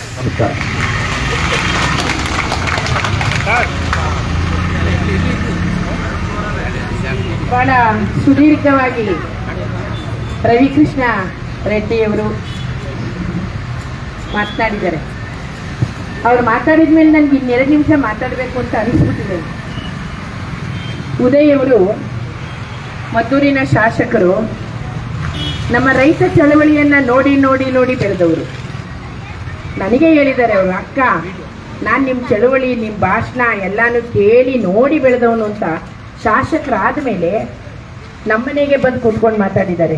ನಮ್ಮನೆಗೆ ಅಂದರೆ ನಮ್ಮ ಬಾವ ಅವ್ರ ಮಗ, ಅವರ ಶಿಷ್ಯ ಹುಡುಗ ಹರೀಶ್ ಅಂದ್ಬಿಟ್ಟು, ಅವರೇನೆ ಈಗ ಈ ಪಂಚಾಯಿತಿಯನ್ನು ನಗರಸಭೆಗೆ ಸೇರ್ಸೋದಕ್ಕೆ ಸಹಿ ಮಾಡ್ತಿರುವ ನಮ್ಮ ಹುಡುಗ. ಅಂಥ ಕೆಲಸವನ್ನ ಒಪ್ಪಿಗೆಯನ್ನು ಮಾಡಿದ್ರೆ ಏನಂತ, ಚಳವಳಿ ನೋಡಿ ಬೆಳೆದವನು ನಾನು ಅಂತ. ಚಳವಳಿ ನೋಡಿ ಬೆಳೆದಿದ್ರೆ ಉದಯ್ ಅವರು ಒಂದು ರೀತಿಲಿ ಅವತ್ತಿಗಂಗಿದ್ರೇನೋ, ಇವತ್ತಿಗೆ ಆ ಉದಯ್ ಅಲ್ಲ ಈಗ, ಆ ಉದಯ್ ಅಲ್ಲ ಈಗ ಇವರು. ಇವ್ರ ಉದ್ದೇಶ ಏನಿತ್ತು ಅಂತ ನಮಗೆ ಗೊತ್ತಿಲ್ಲ. ಗ್ರಾಮಸ್ಥರ ಒಪ್ಪಿಗೆನೇ ಇಲ್ಲದೆ ಸೇರಿಸ್ಬಿಡುವ ಉದ್ದೇಶ ಯಾಕೆ ಮಾಡಿದ್ರು ಅಂತಲೂ ಗೊತ್ತಿಲ್ಲ. ಆಯ್ತಪ್ಪ, ನಮ್ಮ ಅವರ ಶಿಷ್ಯನೋ ಅವ್ರ ಜೊತೆ ಇದ್ದವ್ರು ಇನ್ನುಳಿದವರು ಯಾರೋ ಸೇರಿ ಮಾಡ್ಬಿಟ್ರಲ್ವಾ, ನಾವು ಆಮೇಲೆ ನಮ್ಗೆ ಇಷ್ಟ ಇಲ್ಲ ಅಂತ ಹೇಳಿದೀವಲ್ವಾ, ಹೇಳಿದ ಮೇಲೂ ಯಾಕೆ ಇಷ್ಟತ? ಈಗ ರವಿಕೃಷ್ಣ ಅವ್ರ ಮಾತಿಗೆ ಒಂದು ಗೌರವ ಕೊಟ್ಟು ನಾನು ಮಾತನಾಡ್ತೀನಿ. ಇಲ್ಲ, ನೀವು ಅವರು ಬದಲಾವಣೆ ಆಗ್ತಾರೆ ಮಾತನಾಡಿ ಅಂತ. ಹೀಗೆ ಒಬ್ರು ಒಂದು ಸಭೆಯಲ್ಲಿ ಮಾತಾಡಿದ್ರು, ಏಯ್ ಉದಯ, ನೀನ್ ಹೆಂಗ್ ಹುಟ್ಟಿದೆ, ಹೆಂಗ್ ಬೆಳೆದೆ, ಹೆಂಗಿದೆಯಾ ನಂಗೆ ಗೊತ್ತು, ನನಗ್ ಗೊತ್ತು, ನಾನು ಮಾತಾಡ್ತೀನಿ, ನಮ್ಮೂರ್ನ ಹೆಂಗಪ್ಪ ಸೇರಿಸ್ತೆ ಅಂತ ಗುಡುಗುದ್ರು. ಆಮೇಲೆ ಇದೇನಾಯ್ತೋ ಗೊತ್ತಿಲ್ಲ, ಅವ್ರು ಬರಲೇ ಇಲ್ಲ ಈ ಜಾಗಕ್ಕೆ. ನಮಗಂತೂ ಗೊತ್ತಾಗ್ಲಿಲ್ಲ ಯಾಕೆ ಬರ್ತಾ ಇಲ್ಲ ಅಂತ. ಗುಡುಗದವರು ಹಂಗೆ ಹಿಂಗೆ ಮಾತಾಡಿದ್ರು. ಇದೆಲ್ಲ ಫಿಲ್ಟರ್ ಆಗಿ ಕೂತಿರೋ ಜನ ಇಲ್ಲೆಲ್ಲ, ನಾವೀಗ ಫಿಲ್ಟರ್ ಆಗಿದ್ದೀವಿ. ಬಟ್ ಇವತ್ತಿಗೆ ಆ ಕಾರ್ಯಗಳಿಲ್ಲ ಅಂದಿದ್ರೆ ಇನ್ನೊಂದು 150-200 ಜನ ಇರ್ತಿದ್ವು. ಇನ್ನು ನಾವು 150 ಹೆಚ್ಚಿಗೆ ಇರ್ತಾ ಇದ್ವಿ. ಉದಯ್ ಅವರ ಬಗ್ಗೆ ನಾವು ಇತ್ತೀಚೆಗೆ ಬಹಳ ತಿಳ್ಕೊಂಡಿದ್ದೀವಿ. ಅವರ ವೈಯಕ್ತಿಕ ಬದುಕು, ವೈಯಕ್ತಿಕ ಜೀವನ ನನ್ನ ಬಾಯಿಲೆ ನಾವೆಲ್ಲ ವ್ಯಕ್ತಿಗತವಾಗಿ ಮಾತಾಡೋದಕ್ಕೆ ಯಾವತ್ತೂ ಇಷ್ಟಪಡೋದಿಲ್ಲ ನಾವು. ಆದರೆ ನಮ್ಮ MLA ಅವರಲ್ವ ಅವ್ರು ಏನೇನು ಹಿಸ್ಟ್ರಿ ಇದೆಯೋ ಅದು ನಿಮಗೆ ಎಷ್ಟು ಗೊತ್ತಿದೆಯೋ ನನಗಂತೂ ಗೊತ್ತಿಲ್ಲ. ಆದರೆ ಅವರು ನಮ್ಮ ಶಾಸಕರು. ನಮ್ಮ ಶಾಸಕರಿಗೆ ನಾವು ಪತ್ರ ಚಳವಳಿ ಮಾಡಿದ್ವಿ, ದಾಖಲಿಸಿ ಅವರೇ ಸಹಿ ಮಾಡಿ ಹಾಕಿರುವ ಪತ್ರಗಳು ರಾಜ್ಯಪಾಲರಿಗೆ ಸ್ಪೀಡ್ ಪೋಸ್ಟಲ್ಲಿ ಪತ್ರ ಚಳವಳಿನ ಅಂಚೆ ಕಚೇರಿ ಮೂಲಕ ಹೋಗಿ ಮಾಡಿದ್ವಿ. ಹೋರಾಟಗಾರರು ಒಂದು ಶಾಸಕರು ನಮ್ಮ ಗ್ರಾಮಕ್ಕೆ ಚಳವಳಿಯ ಸ್ಥಳಕ್ಕೆ ಬರದೇ ಹೋದ್ರೂ ಅವರು ಕರೆದ ಸ್ಥಳಕ್ಕೆ ನಾವು ಹೋಗಿದ್ದೀವಿ. ನನ್ನ ಜೈಮಾನದಲ್ಲೇ ನಾನು ಹಂಗೆ ಹೋಗಿಲ್ಲ. ನನ್ನ ಇತಿಹಾಸದಲ್ಲಿ 40 ವರ್ಷದಲ್ಲಿ ಹೋರಾಟಕ್ಕೆ ತಲೆಬಾಗ್ತೀವಿ, ಯಾವ ಕಷ್ಟ ಬೇಕಾದರೂ ಸಹಿಸ್ತೀವಿ. ಸ್ವಾಭಿಮಾನವನ್ನ ಅಡ ಇಟ್ಟು ಹೋಗೋದಿದೆಯಲ್ಲ, ಅದು ನನ್ನ ಪ್ರಾಣ ಹೋದ್ರೂ ಸಾಧ್ಯವಿಲ್ಲ. ಆದರೆ ಗ್ರಾಮ ಪಂಚಾಯಿತಿಯ ಉಳಿವಿಗಾಗಿ ನಾವು ಹೋದ್ವಿ. ಆಯ್ತು, ಯಾರವರು? ನಮ್ಮ ಶಾಸಕರು. ಕರೆದಿದ್ದ್ಯಾರು? ನಮ್ಮ ಜಿಲ್ಲಾ ಉಸ್ತುವಾರಿಯವರು. ಇದ್ದಿದ್ದ್ಯಾರು? ಇಡೀ ಗ್ರಾಮವನ್ನ ಈ ಸ್ಥಿತಿಗೆ ತಂದಿರುವ DC, CEO, ಅಧಿಕಾರಿ, EO ಇವರೆಲ್ಲ. 2ನೇ ಬಾರಿ ಸ್ವಾಮೀಜಿಯವರು ಇದ್ದಾರಲ್ಲ ಇಲ್ಲಿ ಚುಂಚನಗಿರಿ ಸ್ಥಳ, ಅಲ್ಲಿಗೂ ನನ್ನ ಜೀವನದಲ್ಲಿ ನನಗೆ 65 ವರ್ಷ. ನನಗೀಗ 65 ವರ್ಷದಲ್ಲಿ ನಾನು ಯಾವ ಮಠಗಳು ನೋಡಿಲ್ಲ, ನಾನು ಹೋಗಿಲ್ಲ. ನಮ್ಮ ಗ್ರಾಮಸ್ಥರು, ನಮ್ಮ ಗ್ರಾಮದಲ್ಲಿ 4 ಜನ ಮುಖಂಡರು, ಅವರೇ ಯಜಮಾನರು. ಅವ್ರು ತಗೊಳ್ಳೋ ತೀರ್ಮಾನದ ಮೇಲೇ ನಾವು ಮುಂದೆ ಹೆಜ್ಜೆ ಇಡೋದು. ಅವ್ರು ಯಾವ ತೀರ್ಮಾನ ತಗೊಳ್ಬೇಕು ಅನ್ನೋ ಒತ್ತಡ ತಂದು ಮಾಡಿಸೋರು ನಾವೇ. ನಮ್ಮ ಅಭಿಪ್ರಾಯಗಳನ್ನೆಲ್ಲ ಕ್ರೋಢೀಕರಿಸಿ ಅವ್ರು ತೀರ್ಮಾನ ಕೊಡ್ತಾರೆ. ಅವ್ರು ತೀರ್ಮಾನ ಕೊಡೋಕೆ ಮುಂಚೆ ನಮ್ಮ ಅಭಿಪ್ರಾಯವನ್ನು ಚೆನ್ನಾಗಿ ಅವ್ರಿಗೆ ಅರ್ಥ ಮಾಡಿಸಿರ್ತೀವಿ. ಆದರೆ ಸ್ವಾಮೀಜಿಯವ್ರನ್ನ ಒಮ್ಮೆ ನೋಡಿ DK ಶಿವಕುಮಾರ್ ಅವರಿಗೆ ಒಂದ್ಸಲ ಹೇಳಿಸಿ, ಅವರಿಗೆ ನಮ್ಮ ಭೇಟಿಗೆ ಅವಕಾಶ ಆಗಿಲ್ಲ. DK ಶಿವಕುಮಾರ್ ಅವರಿಗೆ, ಅವರು ನಮ್ಮ ರಾಜ್ಯದ ಉಪಮುಖ್ಯಮಂತ್ರಿಗಳು. ನಮಗೇನು ಹೋಗೋದಕ್ಕೆ ಬೇಜಾರೇನಿಲ್ಲ, ಅವಮಾನ ಏನಿಲ್ಲ. ಆದರೆ ಸಮಯನೇ ಹೊಂದಿಕೆ ಕೊಡ್ತಾ ಇಲ್ಲ. ಅವರ ಪರ್ಸನಲ್ ಸೆಕ್ರೆಟರಿಗಳಿರ್ತಾರಲ್ಲ, ಅವ್ರನ್ನೆಲ್ಲ ಸಂಪರ್ಕ ಮಾಡಿದ್ದೀವಿ. ಸರಿ, ಅವರು ಉದಯ್ಗೆ ತುಂಬ ಬೇಕಾದವರು, ಅವ್ರ ಮಾತಿಗೆ ತುಂಬ ಮಿಳ್ತಾ ಇದೆ ಅಂತೇಳಿ ಮಾಡಿದ್ವಿ. ಆ ಪ್ರಯತ್ನಕ್ಕಾಗಿ ಗ್ರಾಮದ ಮುಖಂಡರುಗಳ ತೀರ್ಮಾನಕ್ಕಾಗಿ ನಾನು ಪ್ರಥಮ ಬಾರಿಗೆ ಮಠಕ್ಕೆ ಹೋದೆ, ಸ್ವಾಮೀಜಿಯವ್ರನ್ನ ಭೇಟಿ ಮಾಡಿದ್ವಿ. ನಮ್ಮ ನಿಯೋಗ ಇದು ಎರಡನೇದು. ಈ ಎರಡನ್ನ ಬಿಟ್ಟರೆ ನನ್ನ ಜೀವನದಲ್ಲಿ ನಾನು ಇನ್ಯಾವುದಕ್ಕೂ ಯಾವತ್ತೂ ಹೆಜ್ಜೆ ಇಟ್ಟಿಲ್ಲ, ಹಿಂದಕ್ಕೂ ಹೋಗಿಲ್ಲ. ಈ ನಮ್ಮ ಗ್ರಾಮಸ್ಥರು ನಮ್ಮ ಹೋರಾಟಕ್ಕೆ ಗೌರವ ಕೊಟ್ಟು ನಮ್ಮನ್ನು ಮುಂಚೂಣಿಲಿ ಬಿಟ್ಟಿದ್ದಾರೆ ಅಷ್ಟೇ, ಬೇರೆ ಇನ್ಯಾವ ಉದ್ದೇಶಕ್ಕೂ ಅಲ್ಲ. ಪಂಚಾಯಿತಿ ಉಳಿದಿದ ತಕ್ಷಣ ಮತ್ತೆ ನನ್ನ ದಾರಿ ನಂದೆ. ನಿರಂತರ ಹೋರಾಟ, ಹೆಣ್ಣುಮಕ್ಳಿಗಾಗಿ, ರೈತರಿಗಾಗಿ, ಕೃಷಿ ಕೂಲಿ ಕಾರ್ಮಿಕರಿಗಾಗಿ ಹೋರಾಟ ಮಾತ್ರ ನಮ್ಮ ಗುರಿಯೇ ಹೊರತು ಯಾವ ಮಾತಿಗೂ ಅವಕಾಶ ಇಲ್ಲ. ಇಲ್ಲಿ ಸಾಮೂಹಿಕ ನಾಯಕತ್ವದಲ್ಲಿ ಈ ಸಭೆ ಹೋಗ್ತಾ ಇದೆ. ಏಕ ವ್ಯಕ್ತಿ ತೀರ್ಮಾನ ಇಲ್ಲಿ ಆಗಲ್ಲ. ಎಲ್ಲರ ಅಭಿಪ್ರಾಯ ಕ್ರೋಢೀಕರಿಸಿ ನಾವು ಹೆಜ್ಜೆ ಇಡ್ತಾ ಇದ್ದೀವಿ. ಈಗ ನೀವು ಹೇಳಿದ ಮಾತಿಗೆ ನಾನು ಗೌರವ ಕೊಟ್ಟು ಒಂದು ಮಾತು ಹೇಳಬೇಕಾಗುತ್ತೆ. ಶಾಸಕರಿಗೆ ಫೋನ್ ಮಾಡಿ ಉದಯವರ ಮನಸ್ಸು ಕರಗಬಹುದು ಅಂತ ನಾವು ಹಾಗೆ ಇದ್ವಿ, ಹಾಗೆ ಕಾಯ್ತಾ ಇದ್ವಿ. ಮೊನ್ನೆ ಅವರು ನಮ್ಮ ಗ್ರಾಮಕ್ಕೆ ಬರಕ್ಕೆ ಕೂಡ್ದು 118-19 ದಿನ ಆಗಿದೆ. ಹೈಕೋರ್ಟ್ಗೂ ಈ ಥರ ಅವರು ವಿತಂಡವಾದ ಇಡ್ತಾ ಇದ್ದಾರೆ. ಮತ್ತು ಯಾವ ಕಾರಣಕ್ಕೂ ಕೈ ಬಿಡೋ ಪ್ರಶ್ನೆನೇ ಇಲ್ಲ. ಸೇರ್ಪಡೆ ಆಗೋಗಿದೆ ಅಂತೇಳಿ ನಮ್ಮ ಗೆಜ್ಜಿಲ್ಗೆರೆ ಹೆಸರ ತೆಗೆದು ವಾರ್ಡ್ 31 ವಾರ್ಡ್ 30 ಮದ್ದೂರೈವಿಗೆ ಮಾತುಕತೆಗೆ ಆಯಿತು. ಮತ್ತೊಂದು ಸಲ ಕರೀತಾರ, ಹೋಗೋಣ ಬಿಡಿ. ಅವ್ರು ಬರಲ್ವ ಊರಿಗೆ, ಪರವಾಗಿಲ್ಲ ಬಿಡಿ, ನಾವೇ ಹೋಗೋಣ. ಮತ್ತು ಕರೀತಾನೆ ಇಲ್ಲ. ನಾವು ಸೋಲೋಣ, ಸೋತು ಗೆಲ್ಲೋಣ. ನಾವೇನು ನಮ್ಮ ಮನೆ ಕೆಲಸಕ್ಕೆ ಹೋಗ್ತಾ ಇದ್ದೀವಿ. ಅವರ ಕ್ಷೇತ್ರದ, ಅವರ ಊರಿನ ಪ್ರಬಲವಾದ ಗ್ರಾಮದ ಪಂಚಾಯಿತಿ ಉಳಿಸಕ್ತಾನೆ ಹೋಗ್ತಾ ಇರೋದು. ಎಲ್ಲಿ ಮತ್ತೆ ಕರೀತಾನೆ ಇಲ್ವಲ್ಲ. ಎಲ್ಲರ ಮೂಲಕ ಹೇಳಿ ಕಳಿಸ್ತಾ ಇದೀವಿ, ಕರೀರಿ ಏನಪ್ಪ, ಅದೆಲ್ಲಿ ಜಾಗ ಹೇಳಿ, ಅದೆಲ್ಲಿ ಮಾತು ಹೇಳಿ. ನಮಗೆ ಮಾತು ಕೊಟ್ಟು ಆ ಸಭೆಗೆ ಹೋದವರು ಮತ್ತೆ ಸಿಕ್ಕಿಲ್ಲ. ಅರ್ಧಂಬರ್ಧಾಗಿದೆ ಆ ಮೀಟಿಂಗು, ಉತ್ತರ ಬಂದಿಲ್ಲ. ಉತ್ತರ ತಗೊಳ್ಳೋಣ ನಡೀರಿ ಅಂದರೆ ಮಾತೇ ಇಲ್ಲ. ನೀವು ಬೇಕಾದ್ರೆ ಏರ್ಪಾಡು ಮಾಡಿ, ನಿಮ್ಮ ನೇತೃತ್ವದಲ್ಲಿ ನೀವು ಬನ್ನಿ, ಸೇರಿಸಿ. ಆದರೆ ಒಂದು ಸತ್ಯ ಹೇಳ್ತೀನಿ, ಸೇರ್ಪಡೆ ಹೇಗಾಗೋಯ್ತೋ ವಾಪಸ್ ತಗೊಳ್ಳೋಕ್ಕಿಂತನೇ ಸಾಧ್ಯ ಇಲ್ಲ. ಇದನ್ನು ಮಾಡಬೇಕಾಗಿರೋ ಶಕ್ತಿ ಇರೋದು ಏಕೈಕ ವ್ಯಕ್ತಿ, ಮುಖ್ಯಮಂತ್ರಿಗಳಿಗೆ ಮಾತ್ರ ಅದು ಅಧಿಕಾರ ಇರೋದು. ಪೆನ್ ತಕ್ಕೊಂಡು ಈಗ ಬರ್ದ ಅಂದರೆ ಈಗ ಮುಗೀತು.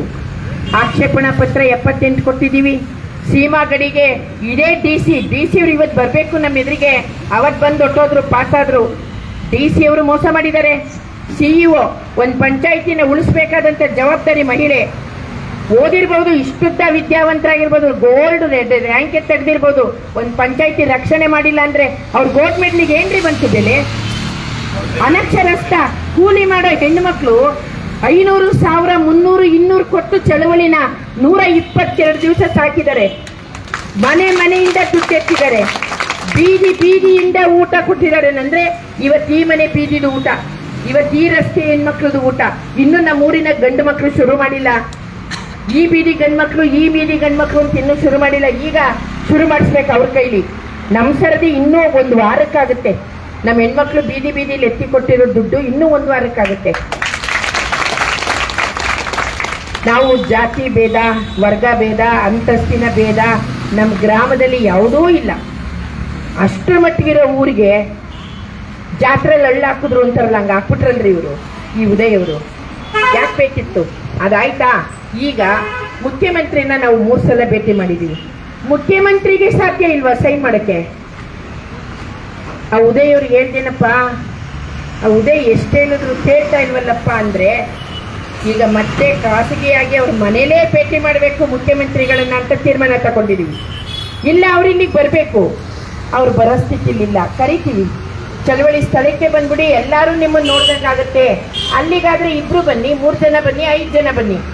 ಅವರೇ ಇಲ್ಲಿ ಬಂದ್ಬಿಟ್ರೆ ಎಲ್ಲರೂ ಮಾತಾಡ್ಬೋದಲ್ಲ. ಇವಾಗ ಅದೇ ಕೆಲಸ ಮಾಡ್ತಾ ಇದ್ದೀವಿ. ಉದಯವರು ಬರಲಿ, ಮುಖ್ಯಮಂತ್ರಿನೂ ಬರಲಿ. ಇಲ್ವಾ, ಕೋರ್ಟಲ್ಲೂ ನಡೀಲಿ, ಏನು ನಡಿಬೇಕು ಅದು ನಡೀಲಿ. ಕೋರ್ಟು ನಮಗೆ ವ್ಯತಿರಿಕ್ತವಾಗಿ ತೀರ್ಮಾನ ಕೊಟ್ಬಿಟ್ರೆ, ವಾರ್ಡ್ ಆಗೋಗಿದೆ, ರಾಜ್ಯ ಪತ್ರದಲ್ಲಿ ಬಂದಾಗೋಗಿದೆ, ಏನು ಮಾಡೋಕ್ಕಾಗಲ್ಲ ಅಂದ್ರೂ ನಮ್ಮ ಜನರ ಅಭಿಪ್ರಾಯದ ಕೋರ್ಟಿನ ಮುಂದೆ ಯಾವ ಕೋರ್ಟು ಇಲ್ಲ, ಯಾವ ಹೈಕೋರ್ಟು ಇಲ್ಲ, ಯಾವ ಸುಪ್ರೀಂ ಕೋರ್ಟು ಇಲ್ಲ. ನಮ್ಮ ಗ್ರಾಮದ ಜನತೆಯ ತೀರ್ಮಾನವೇ ಕೋರ್ಟ್. ಇದನ್ನ ಉದಯವರಿಗೆ ರವಾನಿಸಿದೀವಿ.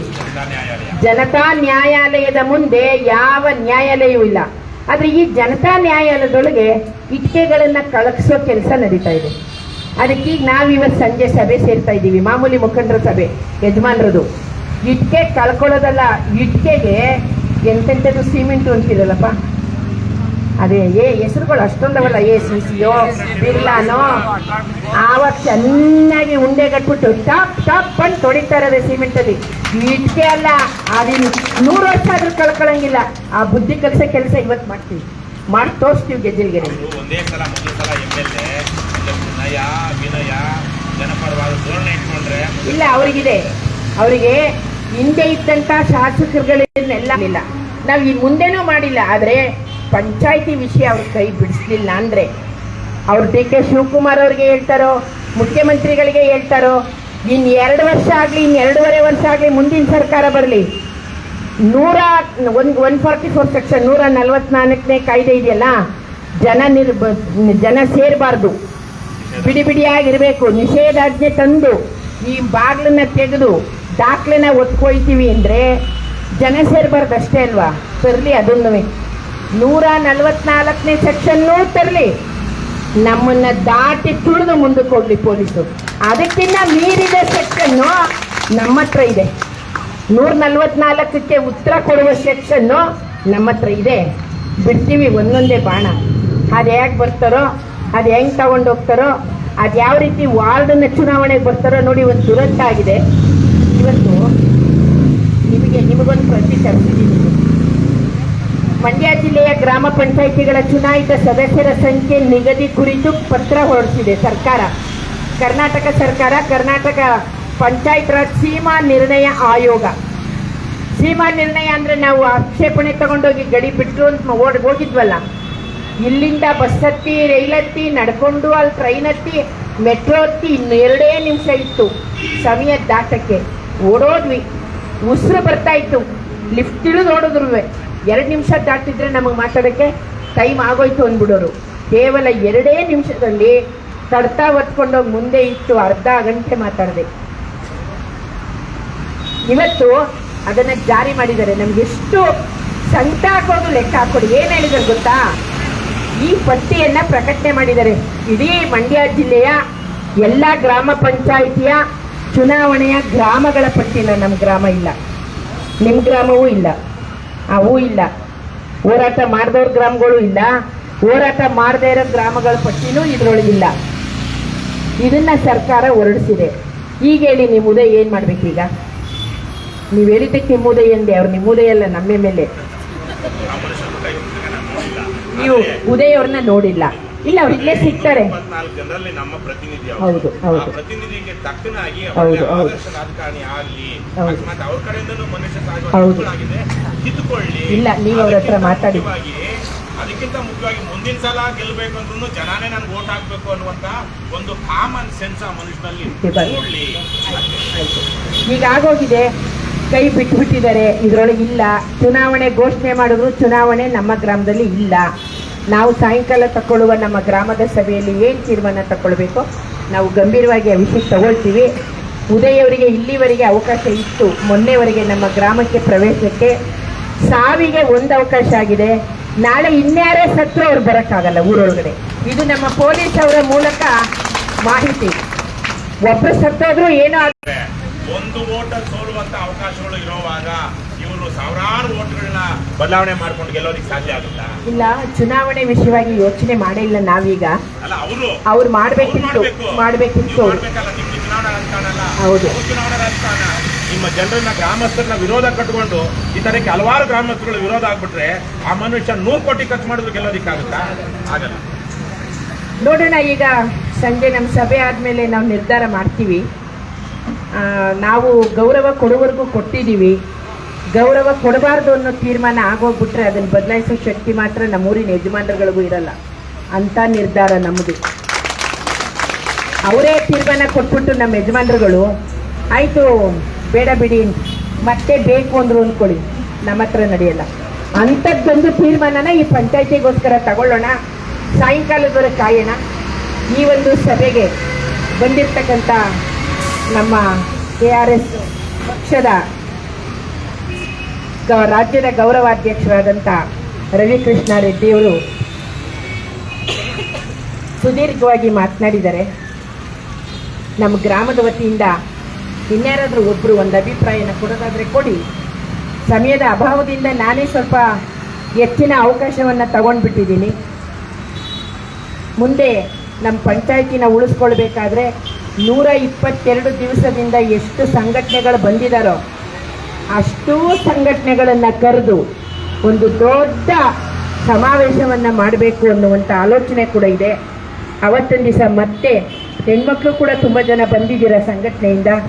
ನೀವು ಸಹೋದರರು ಎಲ್ಲ ಕಡೆಯಿಂದ ಹೀಗೇನೆ ಬಂದು ಅವತ್ತು ಕೂಡ ಭಾಗವಹಿಸಿ ನೋಡೋಣ. ಅದು ಮುಂದೆ ಯಾವ್ಯಾವ ರೀತಿ ನಾವು ತೀರ್ಮಾನ ಗ್ರಾಮದಲ್ಲಿ ತಗೊಳ್ತೀವೋ ಆ ಹೆಜ್ಜೆಗೆ ನೀವು ಹೆಜ್ಜೆ ಹಾಕಬೇಕು ಅಂತ ಕೇಳ್ಕೊಳ್ತೀನಿ.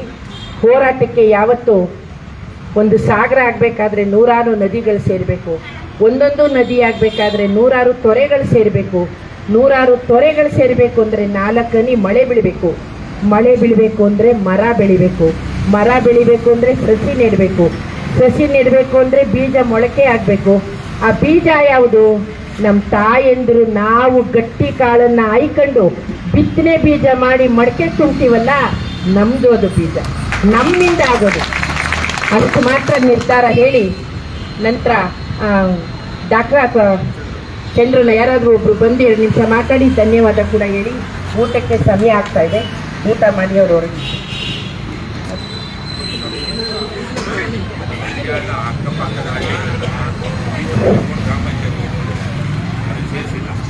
ನಮ್ಮ ಗ್ರಾಮ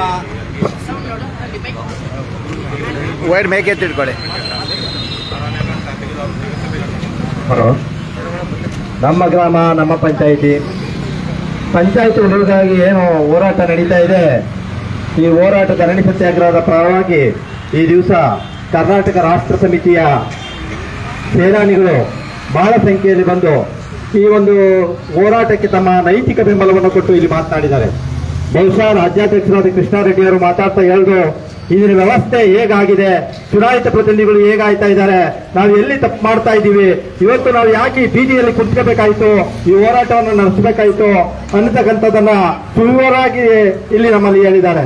ಲಿಕ್ಕರು ಮತ್ತು ಕಿಕ್ಕರನ್ನು ಹಂಚಿ ಯಾವುದೋ ಸಮಯದಲ್ಲಿ ಎಲ್ಲೋ ಗೊತ್ತಿಲ್ಲದೆ ಇರತಕ್ಕಂಥ ವ್ಯಕ್ತಿ ಶಾಸಕನಾಗೋ ಚುನಾಯಿತ ಪ್ರತಿನಿಧಿಯಾಗೋ ಆಡಳಿತ ನಡೆಸಿದ್ರೆ ಅದರ ಪರಿಣಾಮ ದುಷ್ಪರಿಣಾಮ ಏನಾಗ್ತಾ ಇದೆ, ಯಾವ ರೀತಿ ನಾವು ಅನುಭವಿಸ್ತಾ ಇದ್ದೀವಿ, 120 ದಿನಗಳ ನಮ್ಮ ಹೋರಾಟ ಹೇಗೆ ನಡೀತಾ ಇದೆ, ಈ ಹೋರಾಟಕ್ಕೆ ಯಾರ್ಯಾರು ಬೆಂಬಲ ಕೊಡ್ತಾ ಇದ್ದಾರೆ, ಅಥವಾ ಈ ಹೋರಾಟ ರಾಜಕೀಯವಾಗಿ ನಡೀತಾ ಇದೆಯಾ?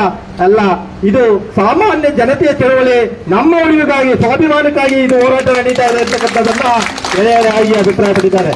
ಕೃಷ್ಣಾರೆಡ್ಡಿ ಅವರು ಮತ್ತು ರಾಷ್ಟ್ರ ಸಮಿತಿ ಪಕ್ಷ ಏನು ಹೋರಾಟವನ್ನು ಮಾಡ್ತಾ ಇದೆ, ನಮ್ಮ ಮದ್ದೂರಿನವರ ಲಿಂಗಯ್ಯಗೌಡರು ಇದ್ದಾಗ ಎಷ್ಟು ಇದು ಹೋರಾಟ ನಡೀತಾ ಇತ್ತು, ಹಾಗೆ ಈ ಹೋರಾಟ ವಿವಿಧ ಹಂತಗಳಲ್ಲಿ ಸಮಾಜದ ಚಳವಳಿಗಳನ್ನ ವಿರೋಧಗಳನ್ನ ಅನುಭವಿಸಿ ನಡೀತಾ ಇರ್ತಕ್ಕಂಥದ್ದು. RTO ಆಫೀಸ್ ಆಗಿರ್ಬೋದು, ತಾಲೂಕ್ ಆಫೀಸ್ ಆಗಿರ್ಬೋದು, ನ್ಯಾಯಬೆಲೆ ಅಂಗಡಿ ಆಗಿರ್ಬೋದು, ಇನ್ನೊಂದಾಗಿರ್ತಕ್ಕಂಥ ಹೋರಾಟಗಳನ್ನ ಅವರು ಸಮಾಜದಲ್ಲಿ ಬಿಂಬಿಸ್ತಾ ಬಂದಿದ್ದಾರೆ. ಸಮಾಜವನ್ನು ತಿದ್ದುವಂತ ಕೆಲಸವನ್ನ ಈ ಸಮಿತಿ ಮಾಡ್ತಾ ಇದೆ.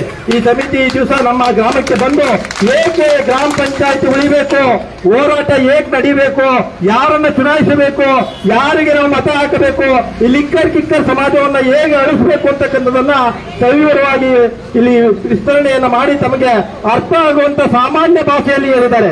ಇವರಿಗೆ ನಮ್ಮ ಗ್ರಾಮ ಹೋರಾಟ ಸಮಿತಿ, ಪಂಚಾಯತಿ ಹೋರಾಟ ಸಮಿತಿಯ ಪರವಾಗಿ, ಕೆಜಿಲ್ಗೆರೆ ಗ್ರಾಮಸ್ಥರ ಪರವಾಗಿ ಹಾಗೂ ಎಲ್ಲ ಹೋರಾಟಗಾರರ ಪರವಾಗಿ ಧನ್ಯವಾದಗಳನ್ನು ಅರ್ಪಿಸ್ತಾ ಇದ್ದೀವಿ.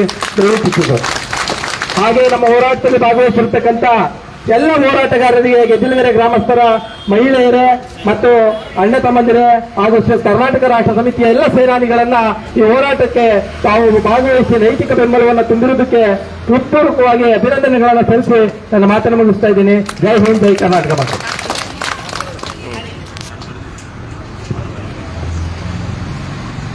ನಾನು ಒಬ್ಬ ನಿವೃತ್ತ ಯೋಧನಾಗಿ ಇವತ್ತು ತಮ್ಮ ಮುಂದಿದ್ದೀನಿ. ನಮ್ಮ KRS ಪಕ್ಷ ಅಂದರೆ ಅದು ಸೈನ್ಯ ಇದ್ದಂಗೆ, ಅದು ಮಿಲಿಟರಿ ಇದ್ದಂಗೆ. ಕನ್ನಡ ಕರ್ಕೊಂಡು ಇಚ್ಛೆ ಬಂದು ಲೆಕ್ಕ ಹಾಕಿ ನನಗೆ ಆಸೆ ಆಯಿತು, ಇದೇ ಬೆಂಕಿ ಬಂದ್ಬಿಟ್ರು ಅಂತ. ಸೈನ್ಯ ಇದ್ದಂಗೆ ಅಯ್ಯೋ, ನಾನು ಭಾಳ ಖುಷಿ ಆಯಿತು. ನೀವು ನೋಡ್ತಾ ಇದ್ದೀರಿ ಸೈನಿಕರು, KRS ಸೈನಿಕರು ಈ ಮಾತಾಡಿ ಬಿಟ್ಟಿದ್ದಾರೆ. ನನಗೆ ದುಃಖ ಆಗುತ್ತೆ. ಈ ಬಿಸಿಲಲ್ಲಿ ನೈಟು 12 ಬಿಟ್ಟಿರ್ತಾರೆ. ನನಗೆ ಅನೇಕ ನೋಡ್ತಾ ಇದ್ದೀನಿ, ಕೆಲವರು 80 ವರ್ಷ 70 ವರ್ಷ ತಗೋತಾ ಇರ್ತಾರೆ, ಬಿಟ್ಟು ಮಾತ್ರೆ, ಶುಗರ್ ಮಾತ್ರೆ, ಟೈಮಿಗೆಲ್ಲ ತಗೊಳ್ಳಲ್ಲ, ಈಗ ಬಂದು ಬಿಟ್ಟಿರ್ತಾರೆ. ಅದು ನೋಡೋದೇ ನನಗೆ ಅಸಾಧ್ಯ ಆಯ್ತದೆ.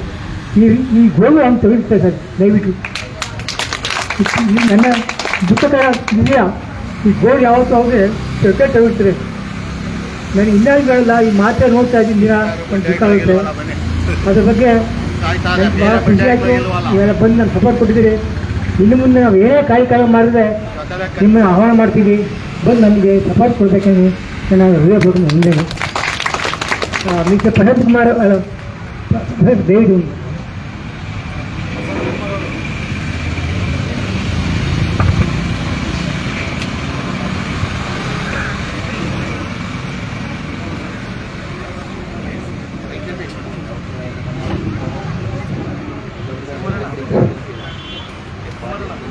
ಆತ್ಮೀಯ ಎಲ್ಲ ಗೆಜ್ಜಿಗರ ಹಿರಿಯರೇ ಮತ್ತು ತಾಯಂದಿರೇ, ಹಾಗೂ ಮೊದಲಿಗೆ ನಾನು ಈ ಒಂದು KRS ಪಕ್ಷ ವಿಚಾರದಲ್ಲಿ ನಾವು ಲಿಂಗೇಗೌಡರು ನೆನೆಸ್ಕೊಳ್ಳೇಬೇಕು ನಮ್ಮ ಮದ್ದೂರು ತಾಲೂಕಿನಲ್ಲಿ.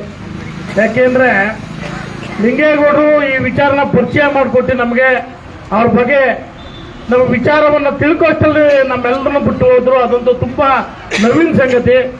ಲಿಂಗೇಗೌಡರಿಗೆ ನಾವು ಯಾವತ್ತೂ ಕೂಡ ಈ ಒಂದು ವಿಚಾರಧಾರೆಯಲ್ಲಿ ಮತ್ತು ಅವ್ರು ತಗೊಂಡಂಥ ಕೆಲವು ನಿರ್ಧಾರಗಳು, ಅವರು ಕೆಲಸದಲ್ಲೂ ಕೂಡ ಕೆಲಸನ ಬಿಟ್ಟು ಈ ಒಂದು ಸೇವೆಗೆ ಮತ್ತು ಹೋರಾಟಕ್ಕೆ ಬಂದದನ್ನ ಈ ಒಂದು ಬೆಳಗ್ಗೆ ನೆನೆಸ್ಕೋಬೇಕು ಅನ್ನಿಸ್ತು, ನೆನೆಸ್ಕೊಳ್ತಾ ಇದ್ದೀನಿ. ದಯಮಾಡಿ ಒಂದು ವಿಚಾರ ಏನು ಅಂದರೆ, ನಿಮ್ಮ ಒಂದು ಖಂಡಿತವಾದ ನೋಡ್ತಾ ಇದ್ದೀವಿ. ಈ ಖಂಡಿತವಾದ ಈ ಲೋಕಕ್ಕೆ ಸರಿಯಾಗಿ ಹಿಡಿತಾ ಇಲ್ಲ. ಯಾಕೆ ಹಿಡಿತಾ ಇಲ್ಲ ಅಂದ್ರೆ, ಅವ್ರು ಹೋಯ್ತಾ ಇರೋದೆಲ್ಲ ಬರೀ ಭ್ರಷ್ಟ ಜಾಗ, ಭ್ರಷ್ಟ ಕೆಲಸ, ಭ್ರಷ್ಟ ವ್ಯವಹಾರಗಳು. ಹಂಗಾಗಿ ಇಂಥ ಒಂದು ಹೋರಾಟ ಹುಟ್ಟಿರೋದು ಅವರ ಅವನತಿ ಆಗಬೇಕು ಅಂತ ನಮ್ಮ ಆಸೆ. ಯಾರ್ದು? ಈ ಒಂದು ಭ್ರಷ್ಟರ ಒಂದು ಅರಿವಾಗಬೇಕು ಅಂದ್ರೆ ನಿಮ್ಮಿಂದ ಈ ಒಂದು ಕೃಷ್ಣನ ಅವತಾರ ಅಲ್ಲಿ ಅಂತ ಅನ್ಕೋತೀನಿ ನಾನು. ಮತ್ತೆ ನಮ್ಮ ಹೋರಾಟಗಾರರಲ್ಲಿ ಇವತ್ತು ನಮ್ಮ ಅಕ್ಕಂದಿರು ಇಷ್ಟೊಂದು ಜನ ಇಲ್ಲಿ ಕೂತಿದ್ರಿ. ನಮ್ಮಲ್ಲೂ ಕೂಡ ದಿನ ಕಡಿಮೆ ಆಗಿದ್ದೀವಿ. ಯಾಕೆ ಕಡಿಮೆ ಆಗಿದ್ದೀವಿ ಅಂದ್ರೆ ಪಿಸ್ಟಿಗೆ ಮಾತ್ರ. ಆದ್ರೆ ರಾತ್ರಿ ಹೊತ್ತು 200 ಇಂದ 300 ಜನ ರಾತ್ರಿ ಹೊತ್ತು ಕೂತ್ಕೋತಾರೆ. ಮಧ್ಯರಾತ್ರಿ 12 ಗಂಟೆ 1 ಗಂಟೆ ಕೂತ್ಕೋತಾರೆ ನಮ್ಮಲ್ಲೂ ಕೂಡ. ನಮ್ಮ ಪಂಚಾಯತಿಲಿ ಪಾಪ ಅವ್ರು ನೋಡಿದ್ರೆ ಅವ್ರಿಗೆ ಏನಾಗಿದೆ ಏನೂ ಗೊತ್ತಿಲ್ಲ, ನಮ್ಮ ಪಂಚಾಯತಿ ಹಾಳಾಗೋಯ್ತಲ್ಲ ಅಂತ ಪಾಪ ಕಣ್ಣೀರು ಹಾಕ್ತಾರೆ ಹೆಣ್ಮಕ್ಳು. ಯಾಕಂದ್ರೆ ಅವ್ರ ಕಷ್ಟ ಗೊತ್ತಾಗ್ತಾ ಇದೆ ಏನು ಅಂತ. ನಾವು ಇಲ್ಲಿಂದ ಮದ್ದೂರ್ಗೆ ಹೋಗಿ ಮದ್ದೂರ್ಲಿ ಏನಪ್ಪ ಮಾಡ್ತಿದ್ದೋ, ನಮ್ಮ ಪಂಚಾಯತಿಲಿ ಏನೋ ಒಂದು ಕೆಲಸ ಮಾಡ್ತಿದ್ದೋ, ಇವತ್ತೇನು ಆಯ್ತಾ ಇಲ್ಲ ಅನ್ನುವಂಥ ಪರಿಸ್ಥಿತಿ ಇಲ್ಲ ಅವ್ರೆ. ಆದ್ರೆ ಏನು ಕನಿಕರ ಇಲ್ದಿರುವಂತ ವ್ಯಕ್ತಿ, ಕಮಿಟ್ಮೆಂಟ್ ಏನು ಅಂದ್ರೆ ಜನಗಳು ಒಡನಾಡಿಯನ್ನ ಗೊತ್ತಿಲ್ಲದೆ ಇರುವಂತವ್ರು, ಬರೀ ಹಣದ ಮದದಲ್ಲೇ ಬಂದಿರುವಂತ ರಾಜಕಾರಣಿಗಳ ನಾವು ಬೆಂಬಲಿಸಿದ್ರೆ ನಮ್ಮ ಪರಿಸ್ಥಿತಿ ಏನಾಯ್ತದೆ ಅಂತ ಇವತ್ತು ನಾವು ಅರ್ಥ ಮಾಡ್ಕೋಬೇಕಾಗತ್ತೆ. ಇವತ್ತು ಪರಿಸ್ಥಿತಿ ಏನು ಅಂದ್ರೆ, ಅವ್ರಿಗೇನು ಅಂದ್ರೆ ಗೆದ್ದಿಗೆರೆ ಗೊರನಹಳ್ಳಿ ಇವ್ರು 2 ತಾನೇ ಹೋರಾಟ ಮಾಡ್ತಾರೋ, ಇವ್ರು 2 ಊರಲ್ಲಿ ಓಟ್ ಹಾಕ್ತಾರಲ್ಲ, ಇನ್ನೂ 200 ಅವೆ, ನಾ ದುಡ್ಡು ಕೊಟ್ಟು ಓಟ್ ಹಾಕಿರ್ತೀನಿ ಅಂತ ಆಮದೆ ಹೋಗ್ಬೇಕು ಅಂದ್ರೆ ಅವರು ಒಬ್ಬರು ನಿಂತ್ಕೊಂಡು ಇಡೀ ಹಳ್ಳಿ ಎಲ್ಲ ನಮ್ದೇ ಇರ್ಬೇಕಾದ್ರೆ ನಾವು ಒಂದೊಂದು ಊರಲ್ಲಿ ಕಡಿಮೆ ಅಂದ್ರೆ 5,000 ಜನ 10,000 ಜನ ಇವೆ, 10,000 ಜನ ನಿಂತ್ಕೊಂಡು ನಾವು ಹೋರಾಟ ಮಾಡಿದ್ರೆ ಆ ಪರಿಸ್ಥಿತಿ ಏನಾಯ್ತದೆ ಅಂತ ಮುಂದಿನ ದಿನದಲ್ಲಿ ಗೊತ್ತಾಯ್ತದೆ. ಅವ್ರು ತಿಳ್ಕೊಂಡಿರೋದು ಹಣಕ್ಕೋಸ್ಕರ ಜನ ಏನ್ ಬೇಕಾದ್ರೆ ಮಾಡ್ತಾರೆ ಅಂತ ತಿಳ್ಕೊಂಡವ್ರೆ. ಆದ್ರೆ ಹಣಕ್ಕಿಂತಲೂ ಹೆಚ್ಚಿಗೆ ಒಬ್ಬ ಆತ್ಮವಿಶ್ವಾಸ ಇರುವಂತ ಇವತ್ತು ಈ ಆತ್ಮವಿಶ್ವಾಸದಲ್ಲಿ ಈ ನಿಮ್ಮ ಗ್ರಾಮಸ್ಥರ ಗದ್ದೆ ಗೊತ್ತಿರೋದು ಎಷ್ಟು ಎಫೆಕ್ಟ್ ಆಯ್ತದೆ ಅಂತ ಮುಂದೆ ಅವ್ರಿಗೆ ಗೊತ್ತಾಯ್ತದೆ. ಆ ಗೊತ್ತಾಗುವವರೆಗೆ ನಾವು ಕೂಡ ಹೋರಾಟ ಮಾಡಬೇಕಂತ ಅನಿವಾರ್ಯ ಪರಿಸ್ಥಿತಿ ಇದೆ. ನಿಮ್ಮೆಲ್ಲರ ಒಂದು ಆಶಯದಂತೆ ನಮ್ಮ ಪಂಚಾಯತ್ಗಳು ನಮ್ಗೆ ಉಳ್ಕೊಂಡ್ರೆ ಅದಕ್ಕಿಂತ ದೊಡ್ಡದಿಲ್ಲ. ಪದೇ ನಾವು ಬೆಂಗಳೂರಿಗೆ ಹೋಯ್ತಾನೆ ಇದ್ದೀವಿ, ಇವತ್ತಾಯ್ತದೆ ಅಂತ ಅಕ್ಕನೂ ಪಾಪ ಹಂಗೆ ಒಡ್ಡಾಡ್ಕೊಂಡು ಬಂದೇ ಬರ್ತಾರೆ. ಆದ್ರೆ ನಮಗೆ ಕಾನೂನಲ್ಲಿ ಇವತ್ತಲ್ಲ ನಾಳೆ ನಮಗೆ ಒಳ್ಳೇದಾಗ್ತದೆ. ಯಾಕೆಂದ್ರೆ ಅವರು ಸರಿಯಾದಂತೆ ಕ್ರಮಬದ್ಧವಾಗಿ ಅವರು ಕಾನೂನನ್ನ ನಿರ್ವಹಿಸಿಲ್ಲ. ಏನಾದ್ರೂ ಅಂಬೇಡ್ಕರ್ ಬಗ್ಗೆ ಅವ್ರಿಗೇನಾದ್ರು ಗೌರವ ಇದ್ರೆ, ಅಧಿಕಾರಕ್ಕೆ ಮೆಜಿಸ್ಟ್ರೇಟ್ ಬಗ್ಗೆ ಅವ್ರಿಗೇನಾದ್ರು ಗೌರವ ಇದ್ರೆ ನಿಜವಾಗ್ಲೂ ಕೂಡ ಈ ಒಂದು ಕಾನೂನಲ್ಲಿ ನಮಗೆ ಹೋರಾಟಕ್ಕೆ ಗೆಲುವು ಸಿಗ್ತದೆ ಅಂತ ಹೇಳಿ ನಾನು 1-2 ಮಾತು ಹೇಳಿ ನಾನು ಮಾತು